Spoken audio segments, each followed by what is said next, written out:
My flow,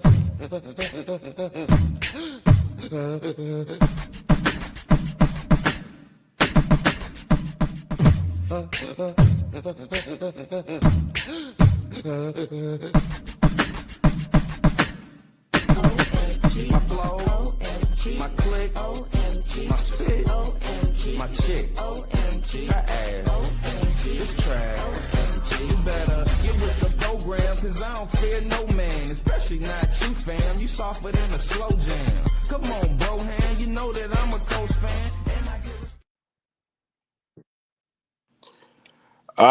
Yes. Welcome to the Let You Know Sports Show. This your boy EK in the building. And welcome.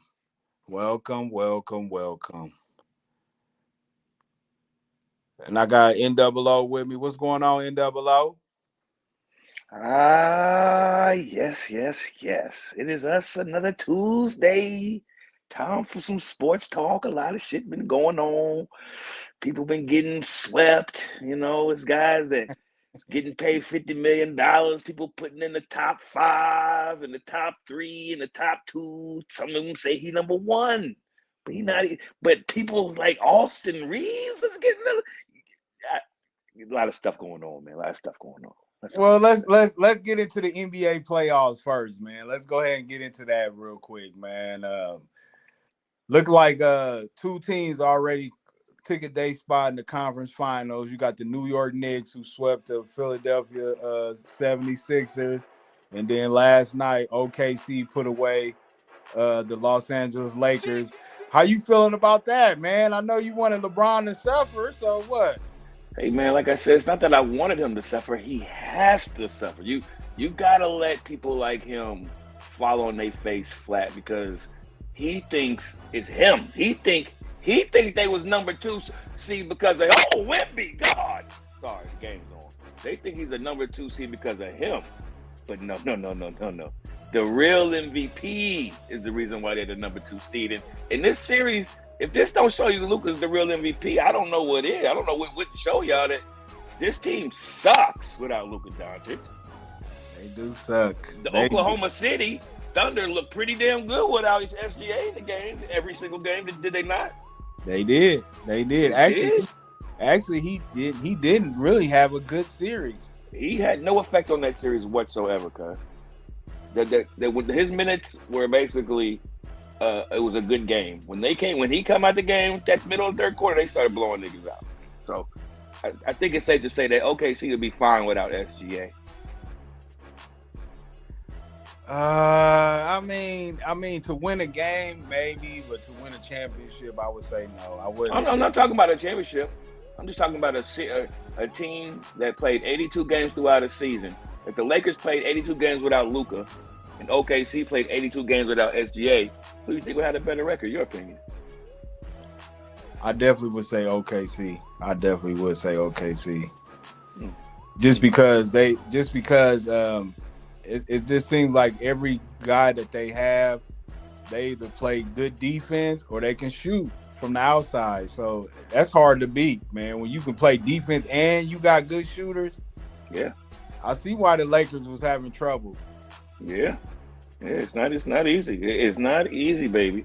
It is not easy, man. But like I said, though, you got a team that's very mediocre with a guy like Austin Reeves, who I never believed in. Never thought he was good. Like they make it seem like he was good. Just a regular guy out there, man. Just a regular white dude with a green light, you know. The white dude with a green light. Damn, he don't get no love. He don't get no love from NOO at all. Nah, man. Nah. Again, he's just a white guy with a super duper green light trying to play like Kyrie Irving, and I'm not a fan of it. Every playoff, the same thing happens. When he can actually play defense, he turns into a shell of himself of what he was in the season. And I don't know how many times a nigga got to show you what he is before you believe him, you know? I don't know how many times you got to see it, but he needs to get the fuck out of here. That old nigga LeBron, you need to take yourself and go on with, whatever you want to do, go on, but you got to go, man. We need some new freshness, man. We need new hotness. It's time to rebuild, LA. Time to rebuild. Well, me and Irvin was having an argument earlier today because I felt like that Austin Reeves got exposed in this series, but he said he played well because he was injured and then he started gradually getting better, which he did, but still I still feel like he got exposed in this series. Like seriously. Like I'm with Kendrick Perkins. What part do you think got exposed? His offense or his defense? I think his defense got exposed definitely. Oh yeah. It definitely, and then it took a hit on his offense too, because when you playing bad defense, sometimes your offense takes a hit too. And I feel like, when you're not playing good on defense, sometimes it takes a while for your offense to start gelling, and it showed because being that he was injured, it did take him a while to gradually get into it, but I still feel like regardless if he was healthy or not, it wouldn't have mattered. It wouldn't have mattered. Maybe they probably would have got 1 or maybe 2 games, maybe, but it didn't matter. I believe that your boy Luka Doncic, he really wants to keep Austin Reeves, but to be honest with you, I think the Lakers need a whole new makeover. Like they need to trade Austin Reeves. They need to figure out get rid of LeBron James. Get rid of DeAndre Ayton and just start fresh. Yeah. Only motherfuckers that stand is Rui and Luke. The rest of you and Marcus Smart. The rest I was going to say Marcus Smart too. Yeah, the rest of you motherfuckers get the fuck about it. Marcus Smart was balling, man. He actually played pretty good defense. He actually played pretty good defense on SGA. I think that's the reason why. I thought he had SGA figured out. I thought he had SGA figured out, honestly. I said that in I think it was on Twitter or some shit. I was like, looking at it, I was like, SGA was shooting a lot of uncharacteristic shots that didn't look like his normal shots that he was just trying to get off. Like, it's like Marcus knew what he was trying to do. That's what I felt. But I think Rui, Luka Kennard, and Marcus Smart can stay. The rest of you bum ass, and even Jackson Hayes, you can stay, but you ain't starting. We got to get somebody. We got to get a starter, sitter that could do what he do. Catch the oop. He cannot be starting. He's too dumb. I don't know if Marcus Smart is going to be able to play like this next year, but I definitely feel like, if you feel like he played out his mind or something, you feel like he played like crazy good. Well, I think he played. I think he played better than what I expected him to play. I mean, sometimes he just feel like he just uncoordinated when it comes to being out there. Like he turns the ball over a lot too. I noticed that too. He does turn the ball over a lot, but then again, he makes up with good defense though. He does. I agree. He's a real good defender, and then especially when he's shooting a 3 ball, when he's getting that 3 ball off, he's dangerous there too as well. But it's just funny how when the Celtics traded him away, they end up winning the championship. So I don't know. That's just crazy to me right now. Like that's the crazy. Wasn't he defensive player of the year over there with them? He was. And they still couldn't win a championship. So, and I'm gonna ask you: do you think that when he was playing with Boston, do you think he was out of position? Do you think that he shouldn't have been playing point guard? I think he should be able to play point guard. He just not too much point guard. He shouldn't have the ball that much, in my opinion. And I think he should be playing in the post a lot more. That's what I was getting mad at. My man's with the nails, the fingernails, McCann, whatever his name is. Yeah, McCain, yeah. Yeah, there should be no reason why Marcus Smart wasn't posting him up when LeBron wasn't posting up. It should have been back and forth. That's really the only offense that I thought they really would have had outside of Lucas, just starting from the post. Well, let's go to the other. Let's go to the other one, because I know who got swept. The Knicks. How do you feel about the Knicks? I mean, I know they're your bitter rival, but how do you feel about them sweeping the Philadelphia? Are you surprised that they swept Philly? After the first game, I was surprised basically after the first game. When we saw that score of that first game, I was like, yo, what? Remember we talked about it? I said, yo, what's up with the Knicks? I was like, yo, they didn't beat the dog shit out of the Hawks. And they come to Philly and beat the dog shit out of Philly. I was like, yo, them niggas is on one. So by that score, I was like, nah. Then I seen how Joel Embiid was moving. I was like, nah, I'm not surprised. This is over. But I'm at this point, I'm thinking that them and I wanted to see them play against Detroit, but it looks like it's Cleveland, and I'm taking New York over Cleveland. I don't believe in no Donovan Mitchell and no goddamn James Harden now. Oh, you think Cleveland gonna make it? I don't. I mean, I want Detroit to win, but it looks like it could go either way. Really, over there, it could go either way. I don't know. Man, the only way I believe in Cleveland, unless they win a road game. They have not won a road game all year long in these playoffs. Not one single road game. Not one. They ain't beat. Toronto took them 7. Mm-hmm.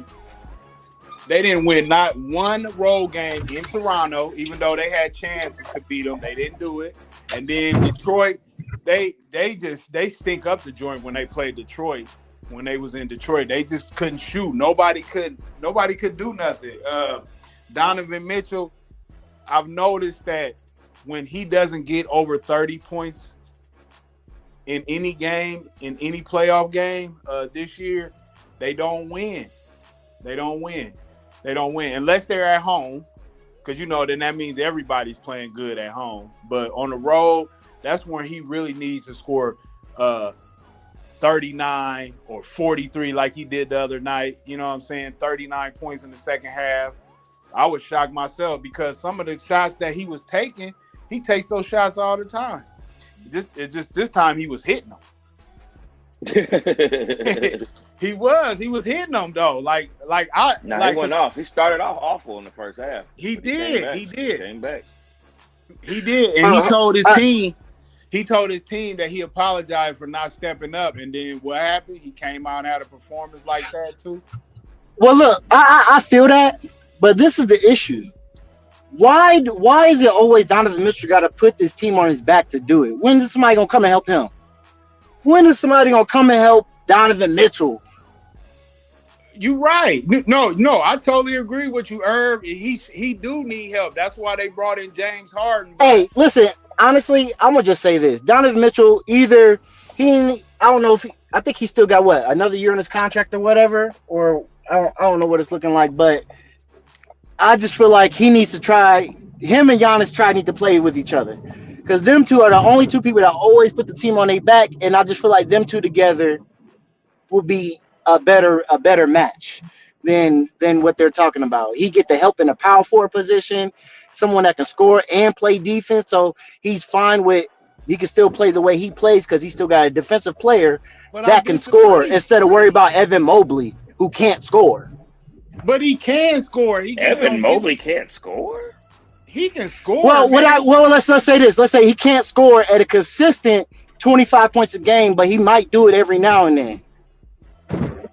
Right. You're right. He's not consistent, but to me, that's where James Harden, as the point guard, he should be putting him in positions to get the ball to him in better positions. You know what I'm saying? Like he did the last game and the game before that. My thing is with, like, even if Giannis was there, I still don't think him and Donovan Mitchell would be a good tandem, just because Donovan Mitchell don't seem like he can play good with superstars. Like he need role players around him. Hold on, but see, that's the thing. Listen. What like a not good game for Donovan Mitchell is 20 points? Yeah, 25. I would say that's what Giannis needs, and Giannis can carry him for the rest of the way. I don't know, man. I don't know, fam. To me, James Harden and Donovan Mitchell is pretty much the same player in the playoffs. They just don't show up at all. Hey, listen, I'm not gonna put that smut on Donovan Mitchell's name. I'm not gonna put that smut on his name. You ain't got to. I am. Hey, well, listen. I'm gonna say this then. He don't deserve that smut on his name. He don't deserve Donovan it. Mitchell's a number 2 or number 1? I would say I'm gonna say he's probably more of a. He's a 1B. He's like a Jaylen Brown. Oh no! I ain't giving you that, dog. Why not? Nah, because Jaylen Brown, he can do it. He can do it without Jason Tatum. I don't think Donovan Mitchell can do it without somebody. Hold on. Wait. Do what? You said do what? Man, he can take Yeah, do over. what? Man, listen, the role, look at the role Wait, players hold on. that No, he no, has. wait, listen. We got to be clear. If you saying Jalen Brown can take a team to the playoffs, so can Donovan Mitchell. He did 3 years with Utah Jazz. If you're saying he can carry to the Okay, finals, okay, let both me both clarify. players haven't done that. Let me clarify then. Let me clarify. If I had to choose between Donovan Mitchell as my leader or Jalen Brown as my leader for us to go to a championship game, I would pick Jalen Brown. I Wait, a would. championship game? What you mean? Like I carry mean, you to the championship game? if I needed a star between, if I had to choose between those two to lead a team, my team to a championship run, I'm choosing Jalen Brown See, but because see, Ooh. but see what's crazy how you say that? Like I feel you saying that, Who's the but it better doesn't scorer? make Who's the better sense. scorer? Who's the better But scorer? hold on, wait. I'm just saying it doesn't make sense because I Jalen think Brown they hasn't even. done it. You crazy. You crazy. No, I'm not saying I'm not making my pick. I'm just saying Jalen Brown hasn't done that either. I don't think Jalen Brown is Wait, close to as good of a what? scorer. I don't think Jalen Brown is close as good Jalen of a scorer Brown as has Donovan not Mitchell. carried a team to the championship. Man, wasn't he a Wait a Finals minute. MVP, sir? Wait a Hold minute. I on, don't wait. No, understand. you're right. He was, but we're talking about carry. So you He was saying the Jason playoff. He Tatum was the didn't help Eastern him, and Jalen Conference. Brown carried Jason Tatum? Yes. I think Jalen Brown carried him until Jason Tatum found his groove. Yes, so I would say yeah, I because think. if I you think. if you actually watch those finals, Jalen Brown was getting off every game. It took Jason Tatum a while to Okay, start getting off. wait. You're talking about the finals. I'm talking about through the playoffs. I'm not talking about the Yeah, yeah. finals. I was just gonna say Even in throughout that, the whole. Hold on. I'm about to say throughout the playoffs. Didn't Jalen yeah, Brown get Eastern Conference Player of the Playoffs or something yeah, like that? yeah, he did. Yeah, he He got did. that and the Finals MVP. So yeah, he did. I think Yeah, during he the did. season, and you know what? To me, it's always been about. That's why I think Jalen Brown needs to get out of there because it's obviously racial prone out there in Boston about what's going on. It's obvious. It's obvious what's going on. All right, so let me ask you this then. Let me ask you this. So you saying you don't think the Celtics will be the same team if Donovan Mitchell replaced Jalen Brown? No, I wouldn't. No, No, no, they no, it wouldn't. would not be the same team. No, With and I'm Jason gonna tell Tatum you there? why. And I'm gonna Okay, tell you okay, I'm why. here. I'm gonna tell you why. Because for one, Jalen Brown's a better facilitator than Donovan Mitchell is. Now, as far as scoring, I would give the slight edge to Donovan Mitchell, but that it's a slight edge, like a I slight. feel it. Yeah, I get what you're And saying. Yeah. and Jalen Brown is definitely a better rebounder and a better defender than. So yes, I think yes, Okay, yes. okay. After that statement, I'm gonna say I guess I would agree with you then. Because I would say Jalen Brown is a better assist, rebounder, and defender than Donovan Mitchell. But I was just saying, like, I think I'm just saying, like, if he didn't have Evan Mobley and he had someone like Jason Tatum, I think Donovan Mitchell could go to the finals. But again, it's like the way you talking about Evan Mobley is like, man, it's not his fault because the way he What? played. It's not. Listen, Why? because man, when you got a big man, because he's not these typical other big mans out here. He is, but he ain't. He's more of a modern day big man to me. Like I don't. What? He can't make his own. He can't create his own shots. Is that what you're saying? He needs help. yeah, he can't create his own shot. And that's what I'm saying. And I think Donovan Mitchell needs someone that can create his own shot. Y'all both wrong. Evan Mobley can create his own shot. What are y'all talking about? So okay, so I just asked him. So if he can, It why really the fuck just he ain't getting 25 a game then? But That's what I'm listen, it saying. really I but think listen, because it really I think just because he's depends playing on with who Donovan guards Mitchell him and though. James Harden now. I think No, if But James what I'm see, Harden saying wasn't is there, that when Evan Mobley, it depends on who's guarding him. Like if it's a big guarding him, then yes, he's gonna definitely be able to take him to the basket. But if it's a smaller guard, he has trouble posting them up though. But the reason why I say he's more old school is because he's more inside the paint the way he scores and rebounds than he does shooting the three ball. Like even though he can shoot the three, but that's not his main thing. Like it would be like Karl Anthony Towns. But in these last 2 playoff series, though, Hold on. Karl Anthony Why you Towns just been wait, wait, going wait, in wait, and wait. I out. need you to pause real quick because I don't know why you just threw a stray at Carl Anthony Towns saying he's Evan Mobley for the No, three. no, Like no. that was I didn't crazy. throw it. No, hold on. That was No, I crazy. didn't do You that. should have said Giannis. I would have been like, yeah, I agree with that. But No, Carl no, can shoot. no. What I'm saying is that no. What I'm saying is that when I'm comparing them two, is that remember, Karl Anthony Towns was more of a shooter first than he was going inside. He just really started going inside these last 2 years in New York, especially in the playoffs. He been like perfecting it. You know what I'm saying? But that's the reason why if he continues to do that with New York, they're going to the finals. Now, will they win it? I don't know. New York always let you down, fam. Like you can't always believe in New York. But I never have. Fuck New York. I mean, I never have either, and I was a fan growing up. You know what I'm saying? Shit. Nah, man. Fuck Fuck them Knicks. them. Fuck them Knicks, man. Yeah, I'm gonna say fuck them niggas. Hey, listen, man. Larry Johnson, Patrick Ewing, John Starks, Oakley. Man, Larry Johnson don't count, man. That nigga's a Charlotte Hornet for life, man. Cut that out. Man, listen, man. That was my favorite player. So if he went to the Knicks, he's the Knick. You know what I'm saying? He's a Knick. Check me out. Check me out.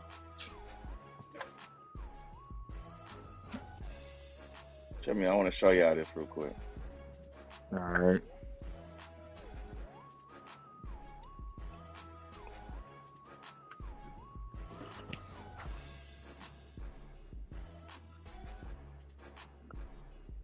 Hold on, I can't get it. I'm trying to get this video here. While you doing that, we're gonna discuss the Minnesota and San Antonio while you getting that together.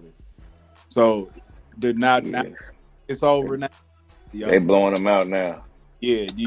Is it over? Oh shit! Wait, I've been missing the game. Yeah, is this series over with? Yes, it's over. It's been over. Wait, who's winning?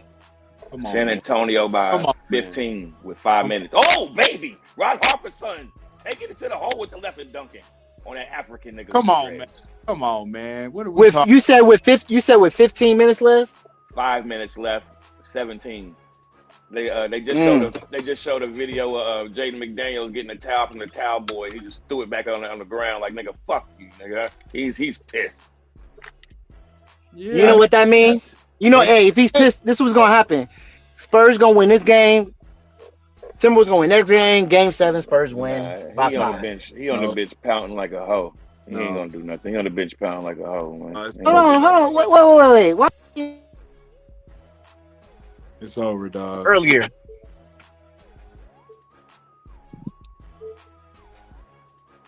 Well, we started losing. I can't. You muffled. Hold on, it's my headphones. I personally think he should be. What about now? A bad number 2. But Am I what y'all think? I think you out your damn mind. I think Donovan Mitchell's a beast. If he can't do it, who can? Watch out, Porzingis. Let you know. Now, don't get me wrong. Can you hear me now? Donovan Mitchell is a cold motherfucker, right? He's bad boy. But do y'all really think that this man is good enough to be the number 1 player on a championship team? I mean, he's had good teammates in Utah. He's had really good teammates in Cleveland. Still not getting to where he needs to go. I personally think he should be a number 2, a bad number 2. But what y'all think? I think you out your damn mind. I think Donovan Mitchell's a beast. If he can't do it, who can? Watch out, Porzingis. Yeah. What you think about that? I think he's a number 2, man, at best. It's showing. It really is, man. I mean, all the great ones, dude, they win playoff games on the road. He struggled in Utah. It ain't like they didn't have talent there. They was the number 1 seed at that time, remember? Mm-hmm. So I just feel like he's never gonna get there. I mean, I think he needs to be a number 2. And again, James Harden and him together, that just does not equal a winner to me. No, they need somebody that knows how to do it to lead them. If you feel what I'm saying, they need to hop on and learn, like LeBron James learned from Dwayne Wade. You know, Man, that's what they're gonna. Cleveland should be dominating the Detroit Pistons, but because Detroit is so physical with Cleveland, you could tell Cleveland's just not tough at all. Correct. They not tough at all, and that's why Detroit is manhandling them. And you could tell Detroit they ain't going either. It's gonna be New York, because one thing I know about championship teams, they always feel me. Facts. De'Aaron Fox got McDaniels looking stupid. They're gonna him dance. Man, come on now. The question is, Famo. The question is, are we going to see another champion, or OKC going to break the curse? Because that's what it's really going to come down to, man. That's really what it's coming down to. OKC ain't getting past the Spurs. I don't care what you say. OKC ain't getting past the Spurs. Nah, I think one thing for sure, if the Spurs beat the Timberwolves, the Spurs are going to be definitely, not if, they will, but once they get past the Timberwolves, Spurs are going to be ready for the Thunder, because the Spurs are going to be ready for the Thunder because they just went through the Timberwolves, who have been physical on them the whole game. So they're going to know how to attack the physicality of the game. So Spurs are definitely going to go through that. Like, it's going to be a good game. That might even go 7. But I really have Spurs going off top. But I think if the Spurs really want to win that bad, they're going to need to really just solo guard SGA, and Wemby need to go off for 25 every game, not just 2 games. Well, go ahead.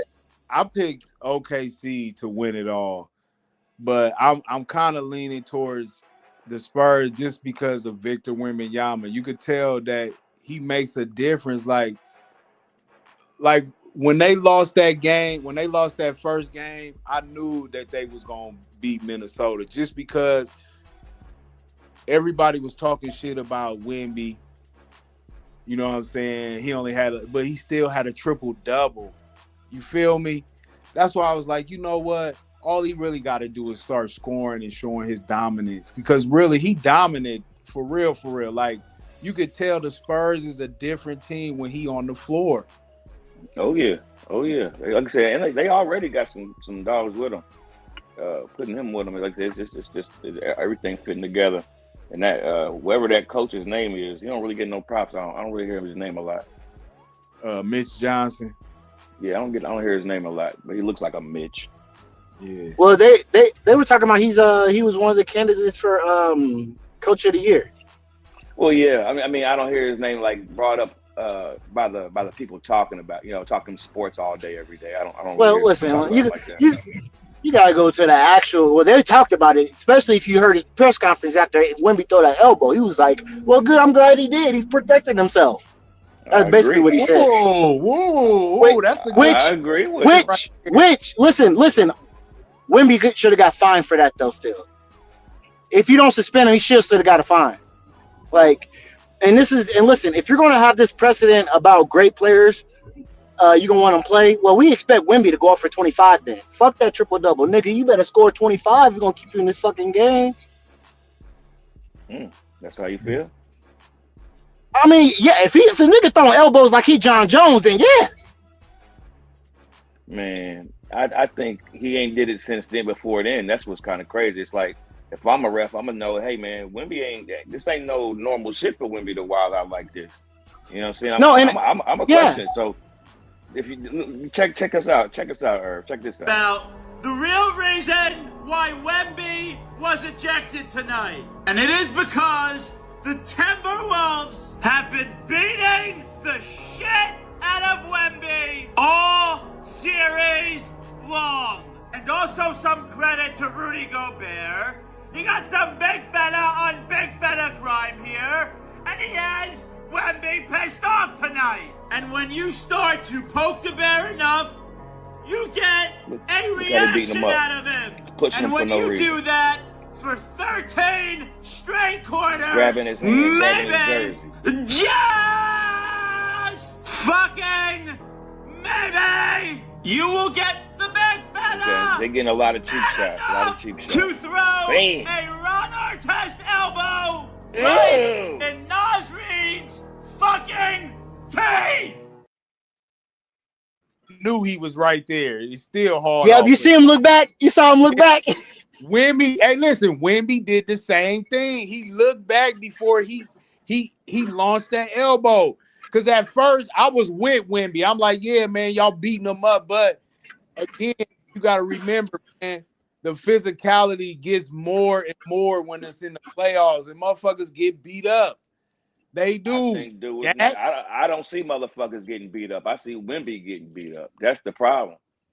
Listen. I don't see multiple people getting hit like that. They was picking on him. They know what they was doing. And on top of I told Irv, he don't have no reputation of this. No. Well, the whole point really is with Wemby. It's not that the only reason he got thrown out is because it was malicious. He did it on purpose. That's the only reason. Yep. And even his coach admitted it. Yeah. I don't mind. So he should have got fined. But I don't get. He should have got. He should have got fined. He definitely should have. Listen, and I no. And you know what else? Listen, hold on. And I feel like Nazir Reed flopped on that. I feel like it wasn't that hard of an elbow. Wait. Then why did Joker get fined for the incident he had with Jaden? Wait, no, not that incident. There was an incident that happened with Joker where it wasn't that malicious. It was something where like you talking the Morris twin? No, not that one. It was a little bit sooner. This year? Okay. What happened was Joker got suspended and he got a fine. But I guess for give the NBA some leeway, it was during the regular season. I'm gonna say this, man. What he did is what SGA do every play before he shoot the ball. So what? Which now, I think the ref he did it maliciously. Oh man, SGA do it every day too. Everybody does it maliciously. And the refs need to get on his ass about that, and that's what everyone been calling the refs out about. He got caught. I see Anthony Edwards just forearmed De'Aaron Fox tonight in the chest, and they didn't call nothing. Was he going right in the throat? Anthony Edwards had the ball. He was being double teamed, and he pushed De'Aaron Fox right in the fucking face in the throat area. De'Aaron Fox went back like, you know, when somebody hit you, you like, man, come on, man, what the? Was he? I'm gonna say this though. Was Anthony Edwards driving the basketball? No, he was trapped in the corner. He was trapped with he was trapped with him and Wemby. He pushed him in the face, and then De'Aaron Fox like stopped playing defense. Then he did that travel step through shit, and then got fouled. Niggas getting extra steps and shit. But no, I don't. Well, I mean, listen, but this is the thing though. But and hold on, one more time. Okay. These niggas and these Minnesota niggas, man. If you was about that life, why these niggas ain't about that? They ain't about doing nothing, man. If that nigga Nazir Reed was really hurt like that, that nigga would have did something. I don't think it was that bad, man. I really don't. I'm gonna say the fact that Nazir Reed really took that elbow to the neck and kept playing. Hey, he a boss for that shit. Most niggas can't take a hit like that. I don't think it was the elbow. I think it was more the arm. I think it was right in the neck. It was like right in the right spot, nigga. It wasn't. I don't even think it was that bad, man. I really don't. Listen, let me tell you something. Have you ever took an elbow to the neck? Of course, no. That's what I'm saying. I took it an arm. I think it was more of his arm. No, bro. Especially you gotta understand how bony Wemby is. That shit should have hurt. Like it might have hurt. But the way that nigga fell, he felt like he got shot. He got hit in the throat. Listen, one thing. My nigga, hold on. Niggas get hit in the face when they fight. No, I know, but no. This is what I'm saying. I'm saying one thing. Wemby's lucky that nigga felt like somebody shot him with a cannonball. So. What I mean, listen, bro, he got hit with an elbow. Listen, fam, but everybody fell the way he got hit when they get hit in the face. Like, come on, nobody falls like that, my nigga. Get out of here, my nigga. This shit is bullshit. The nigga's acting, man. That nigga's playing today. He kept playing. We're just getting tapped or pushed, bro. You talking about somebody getting elbowed in the neck? I bet you somebody elbow your neck, you ain't playing no more. It's basketball, though. I mean, no, it's not. Listen. What you got to understand? Listen. What I'm saying is, it's not that bad for Nas Reed because he could take it. But what I'm saying is the average human being is not taking an elbow to the neck. No. If me and you playing, if me and you playing basketball and one of us elbow each other in the neck, one of us we can take it because we're average human beings elbowing average human beings. But no, superhuman. Nigga, hold on, wait. I don't accept that disrespect. Hold on, no. I need to clear that up.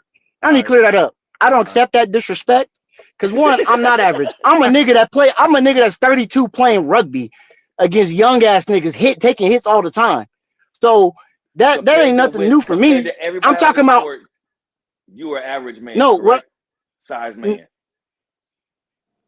On the court, yeah, but what you got to understand, the average human being is unathletic. No, I'm saying the average human being doesn't play sports. He is unathletic. That's what I'm saying. The average human being can't even do 20 push-ups. I'm comparing you to Nazir Reed and Wembanyama right now. Well, then yeah, I mean, don't get me wrong. I'd probably take that elbow and keep playing. I'd be like, damn, nigga, I'd do the same thing Nas Reed is doing. Keep playing. I'll fall back like, damn. But I'll keep playing. It wasn't a punch. It wasn't a kick to the dick. It wasn't none of that shit. It was an elbow, which happens every day on the court. Now that you said it like that, yeah, I could see how it's like that because if you really got hit that hard in the face, yeah, you would have jumped up and tried to, bro, motherfuckers get hit in the face and they whole neck turn and motherfuckers don't fall like that, bro. Come on, bro. Nobody falling like that, bro. That nigga was acting. That nigga a great actor, huh? He a great actor. They know what they trying to get him out the game. They know they can't do nothing with this nigga's in the game. It's a blowout. When he's not in the game, it's neck to neck, my nigga. Right. You right. In this game right here that just went final goal. Yes. So they beat the shit out of you hear me? Man. They always beat. Yes, sir. We hear you. I can hear you. Okay. Now I can't. Can you hear me? Yeah. Yeah, I'm here. Yeah, you going in and all right, out. Bet. All right, I was making sure. All right, hold on. I'm about to get out. Come back in. Let's go on this LeBron James 9th on Skip Bayless list. Yes. Where the fuck is C. Will? You be watching. Hey, man, he might be watching, man. You don't be watching. LeBron on the knife. I know he going crazy, boy. Man, it's just like Skip said, man. Everybody in front of that nigga on that list he made was there outside of Bill Russell. I don't know why niggas be putting Bill Russell on their top 10. I mean, I know you gotta respect him, but come on, yeah. We getting. Can you hear me now? Am I clear? Yep. Sorry, Bet. No, I was talking about LeBron James being 9th on Skip Bayless list. Have you heard this? Yeah, I've heard that. Yeah, I heard that. And and that's kind of where I've had him. I've had him around 9, 10. People think it's crazy. I'm like, no, man, this guy, I just watched the game, which could be his last game. On top of that, it's not gonna be his last though. And you let Austin Reeves get the last shot. But that's like Reeves?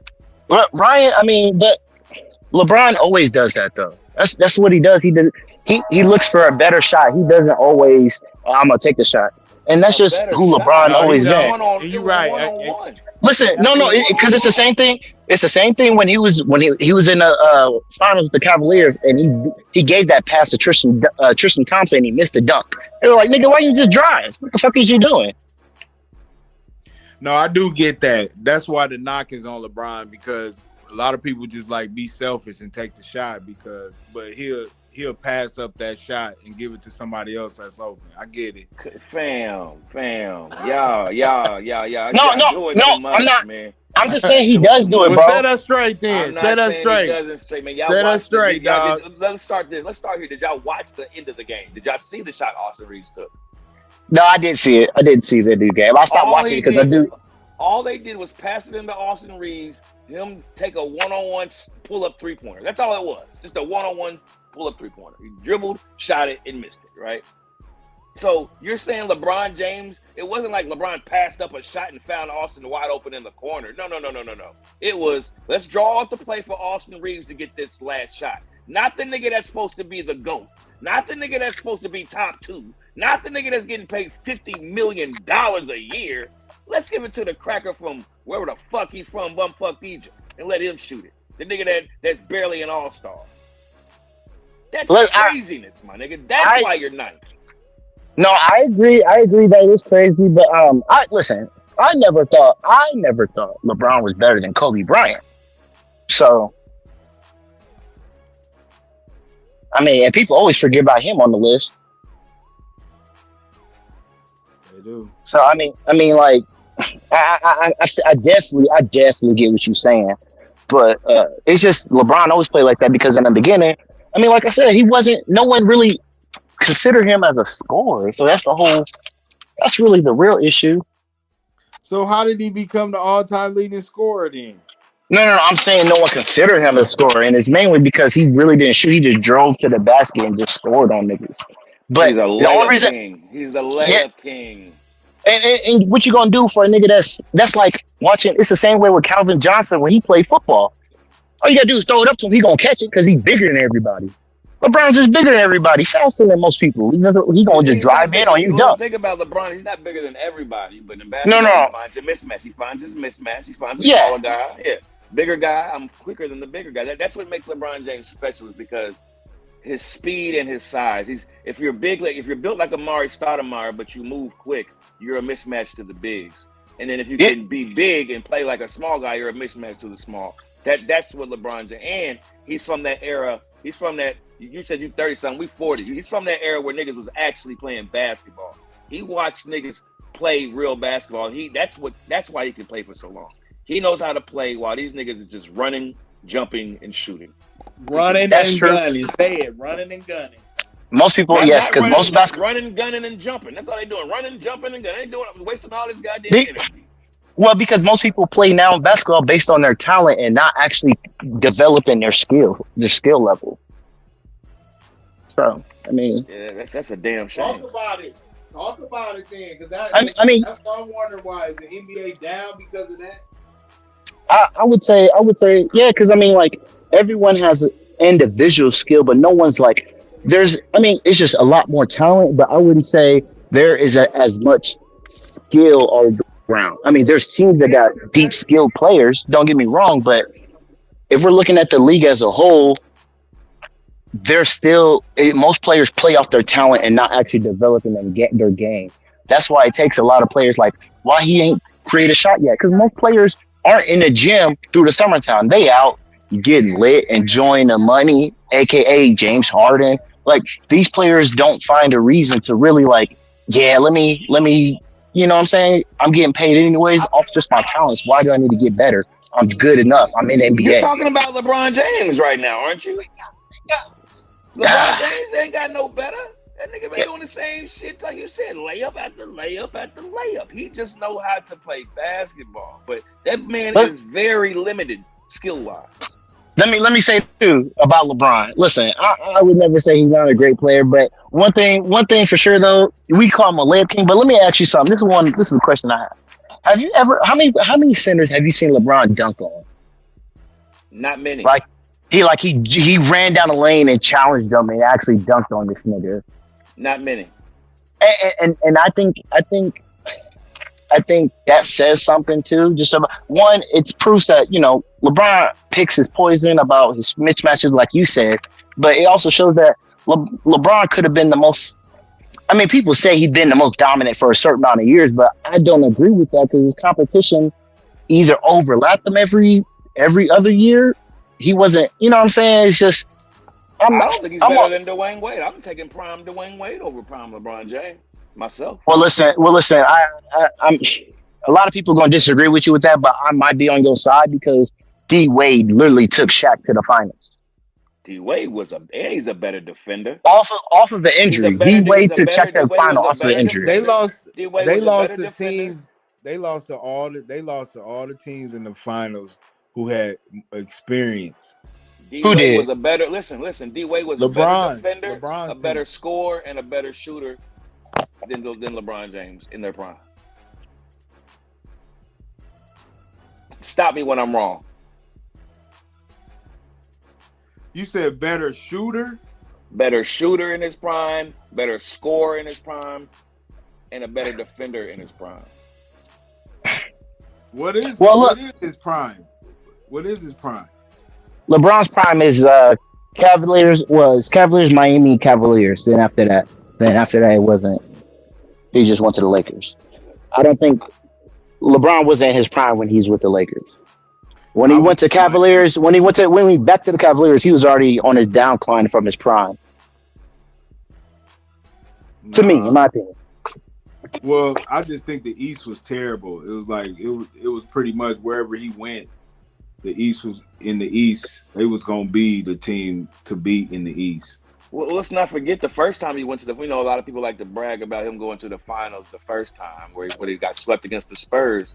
And what a lot of people don't remember is in the Eastern Conference, you had about 3 to 4 teams, right? You had the Cavs with LeBron, you had the Wizards with Gilbert Arenas, Yeah.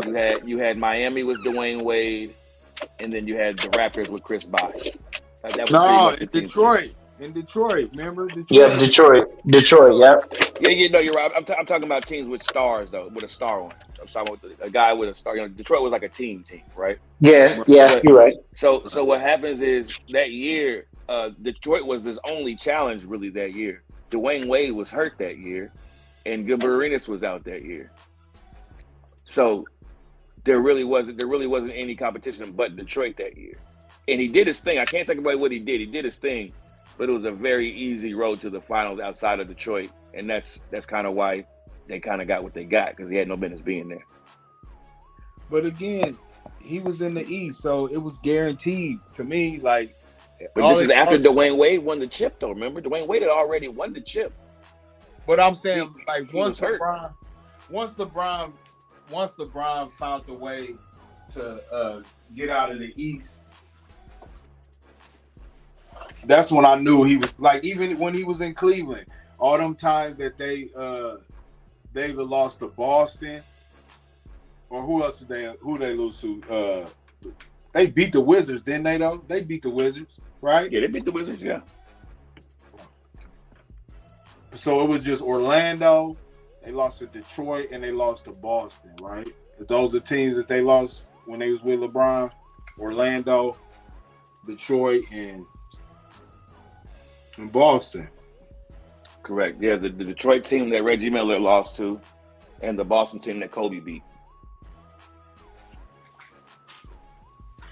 Sweet. Those are the teams he ran from. Right, like Kevin Durant did. Niggas was like, man, what are you supposed to do, man? Who gonna beat that team? Kobe. That's who. Yeah. Niggas, when you talk about LeBron James and you leave out context, it sounds very, very good. But when you start adding context to why everything happened the way it happened because you were there and you saw it, it starts to deplenish. Is that the right word? Yeah. Yes, it does. That's why he can never be my GOAT, because most of the time, if you look at the East that he played against, even in Cleveland, when he left Miami and went to Cleveland, they had Toronto to deal with. He used to beat the shit out of Toronto and Indiana. He used to murder Indiana. I remember I came to the game where he went off on Indiana in that first. In Cleveland or Miami, LeBron? I would say Miami. I will always have to go with the Miami. It was Dwayne Wade and them going back and forth. Yeah, they was dogging.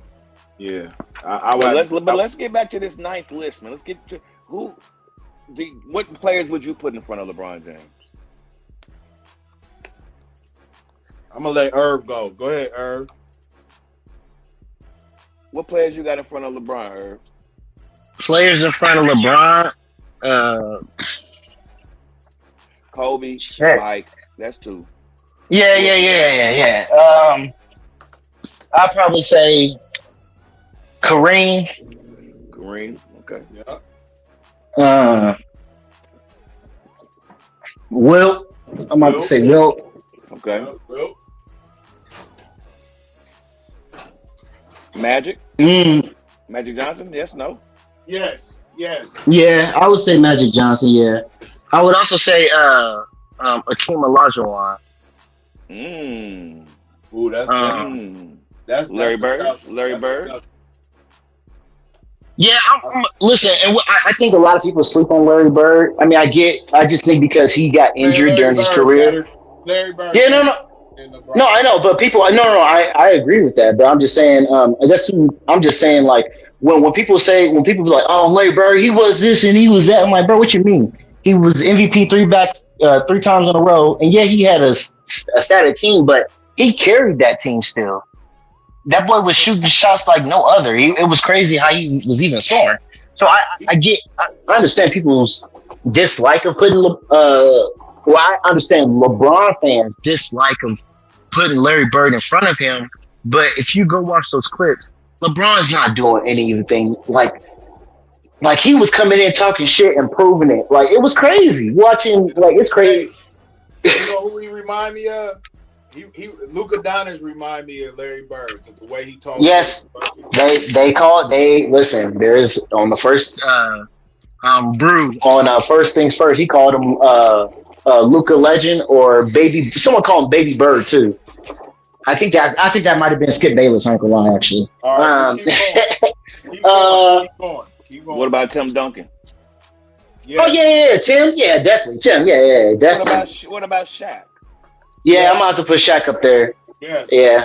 I'm about to put Shaq up there. Y'all know what number we on? What's that, 7? We on like 10 now. Damn. We didn't even say Michael Jordan. We didn't say Michael Yeah, Jordan. we know we did. Those were the first two. Off with Mike and Kobe. Yeah, those were the first two. Kobe, Tim Duncan, Wilt Chamberlain, Magic, Bird, you said Kareem, Olajuwon, Kareem. That's 8 right there. Damn. He might be on to something. And did I say Wilt? And then Shaq. See, now you can see, like, right there, I would say LeBron's right there probably next to Shaq. Like, right there. I think, because if you look at Shaq probably, honestly, Kobe was right about Shaq, and Shaq will never admit it because he don't want to be. And listen, Chuck always tells Shaq all the time, like, bro, if you actually put in work, you could have been the greatest.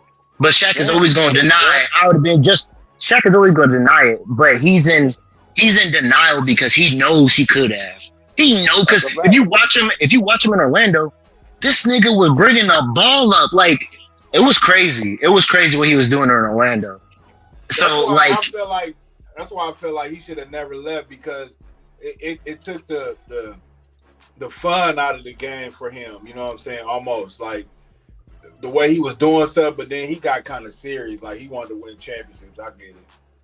But yeah, but still, like I'm just saying, like if LeBron if Shaq would have stayed healthy enough in the same shape he was through his Magic career, or gained like 30 pounds on that, and still played like that throughout the year, he probably would have won more rings than he had. No, right. I agree with you. I agree with you. I think Shaq and LeBron James are the two biggest. I don't want to use the word disappointments, but the two. And the word underachieving sounds crazy because they achieved a lot. But like you said, because of what they should have achieved, not 1, not 2, not 3. Okay. Listen. Yeah. You know what he should have achieved with the teams he played with and what he ended up with. I think that's underachieving. See, I believe right there what you just counted. I believe that for me. Put a temporary.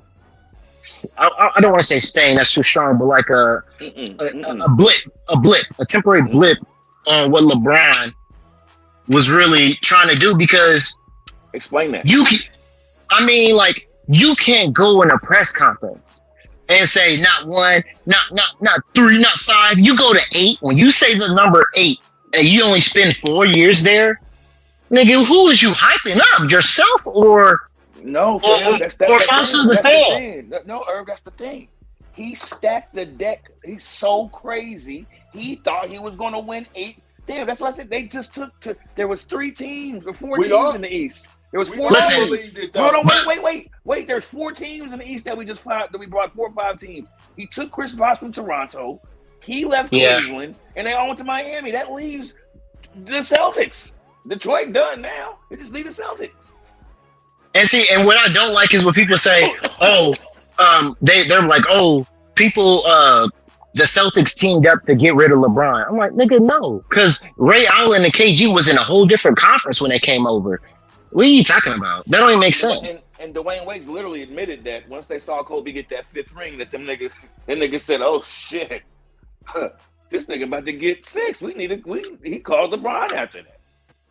Dwayne Wade admitted that. That's and see, and this is in your prime. And see, this is my thing also too. Like when LeBron was like, "Oh, if I wanted to," he said, "This is a press conference. Oh, if I wanted to, I could average 30 or 40, but that's not my game." I'm like, nigga, you're a fucking lie. Like, why are you spitting out? No, what he's saying is, if I want to average 30 or 40 and lose a lot, I could do that. But he can't average 30 or 40 and win. No, he can't do that because, again, he's limited. He needs his teammate. The reason why he passes it in the corner at the end of the game is because he's limited. He can't hit his shot off whenever he wants. I was about to say, I'm like, shit, there's like 4 players who average 34 points a game and 8. They still be winning. I mean, don't get me wrong, some of them have won championships there. Besides, you said he's limited? Yes, LeBron James' skill is limited. That's what I'm trying to tell y'all. He has to pass it over to the people because he needs people to help him. LeBron James, Michael Jordan, and Kobe Bryant, and Steph Curry. These niggas feel like they can make any shot they want. Luka, they feel like they can shoot from anywhere. They're not scared to shoot from anywhere. SGA, AE, Anthony Edwards, But I do have Irving, to give LeBron Kyrie Irving's credit, trying to post up 6'8" niggas in the post. This nigga has no post game. Are you seeing this nigga in the post? Oh my God, it's disgusting. Man, listen. I thought that too, but then I started watching the early LeBron in Miami. He was posting niggas up. He was running through like a freight train. Yes, he was. And to give him credit, you know what I'm saying? He has shot better. His field goal percentage has gone up, and his 3-point percentage has gone up every year. LeBron he posted in Miami. It wasn't. It was more. Watching, huh? No. What he's talking about, I think it was year 3 when they went on that crazy run where Chris Bosh finally developed a 3-point shot, and he started sitting in the corner, and LeBron that's when they had Chris Bosh playing center. Played the point guard the whole time in Miami. Well, no. Throughout the 3rd year. Hey, pull up. Hey, NWO. Pull up one of LeBron's tapes in Miami and let's see. It's one of his highlights. Let's see. Well, listen, all I was gonna say is, please. Go ahead. I'm just saying, LeBron, he did doing the post, but it wasn't, I'm at the post. It was like, I'm going to go down. Okay, I can't get past him. Let me post him up. And then I'm going to do a move. If I can't get the move, I'm going to kick it out. It wasn't like, oh, I'm going to post him up and I'm about to dominate. No, it was more of a. I'm going to say this. I was talking shit. I was doing the same thing because, my boy Keenan, he's a big LeBron James fan, and we was having a discussion, and he started bringing up highlights of LeBron because I was like, man, he ain't got no handles. He don't do in the post. He started putting the tape up, and man, you can see LeBron was just doing what he wanted to out there, just having fun, basically, man. Especially when he was in Miami, it was like easy to him. But because he had 2 other superstars. But I'm saying, like, yeah, you're right. And that's the only bad thing. The only bad thing about it that taints him, you know what I'm saying, is because he always looking for help. Like, if you look at his path, it's always been easy for him. Unless there was a good team in their way, and then either he might beat them one year, and then he might lose to them another year. But he never really had to worry about, like, multiple teams to really, like, you know what I'm saying, go to the finals, except like when Dwight Howard was there. He could never beat Dwight Howard. That is true. He didn't. Yeah, listen, you can. So these are 3 things you can say about, like, oh, LeBron, he lost to Dwight, a center, a team that like that is crazy. You lost to Dwight to get to the finals, and you were supposed to face against Kobe, and it was supposed to be the transition of the torch. And you couldn't beat Dwight. Like, that is crazy. I ain't gonna lie. When I think about that, I think that's crazy. But then listen. And then NWO just said when he couldn't beat Boston, what did he do? he stacked the deck and went to Miami, and then that's how they end up beating Boston. You know what I'm saying? Even though they was on the decline, but still, they still was able to beat them with ease. You know what I'm saying? Yeah, you beating a bunch of old ass niggas. The Spurs. See, the thing about it, the Spurs learned how to beat Miami because they should have beat them when they lost them in that championship game, and it was reason why if Ray Allen wouldn't have saved their ass. I'm telling you, man, because I sat here and watched that whole ending of that game. Man, the Spurs was up comfortably. Then LeBron started doing his thing, and they took the lead, and then the Spurs came back and took the lead again, and then they went into overtime, and in overtime the Spurs took the lead, and then they lost it at the end because LeBron was just too dominant. They couldn't stop him. Nobody had an answer for him. Yeah, I think I'm not okay. I'm gonna just let that one slide because I don't have no proof. I can't really remember it, but I was gonna say, are you sure? I think that was the time he just kept switching and he tried to get the switch for the old Tim Duncan instead of letting Kawhi guard him. No, I'm saying yes because I sat here and watched it, man, because I was with a LeBron James fan and he likes to argue with me up and down about how great LeBron is, and he was showing me highlights. We actually watched the game when the Ray Allen hit the shot. The Spurs was winning. They was winning comfortably. Like, they was up by like 11 or 12 with like a few minutes left. It was like, I think it was like 2 or 3 minutes left, and then Miami went on a run. Then, well, I was gonna say what I'm asking is, was LeBron driving on Kawhi, their primary defender, or was he driving on Tim Duncan, the older dude? No, it was Kawhi. Kawhi was the one guarding him. Sometimes they had Ginobili guarding him. You know what I'm saying? Yeah, that's a mismatch. He too small. And then Boris Diaw, they had him guarding him. Too slow. So, you know what I'm saying? Of course, he was eating them. He was eating them up. But Boris Diaw, he was hanging in there too, though. He was hanging. Yeah, I see him not doing this on Kawhi. Let me find Kawhi real quick, see if he does it to him. Oh, this is 76ers. Yeah, I was trying to see if he posted up anybody that was worth talking about, because a lot of these is, again, just knowing how to play basketball. There's a few players on here that I said, okay, yeah, he did some work, but a lot of them is, like I said, little guys. Little guys. Come on. Right, little guys. Little guy, wait. No, who was that? Was that Tony Allen or Zebo? That was Gilchrist Alexander. Oh, yeah. Oh, he gonna eat him for lunch. That's he's too small. I think that's Jeff Green. I think right there. Yeah, it was. Yeah, number 8. Yeah, it's Jeff Green.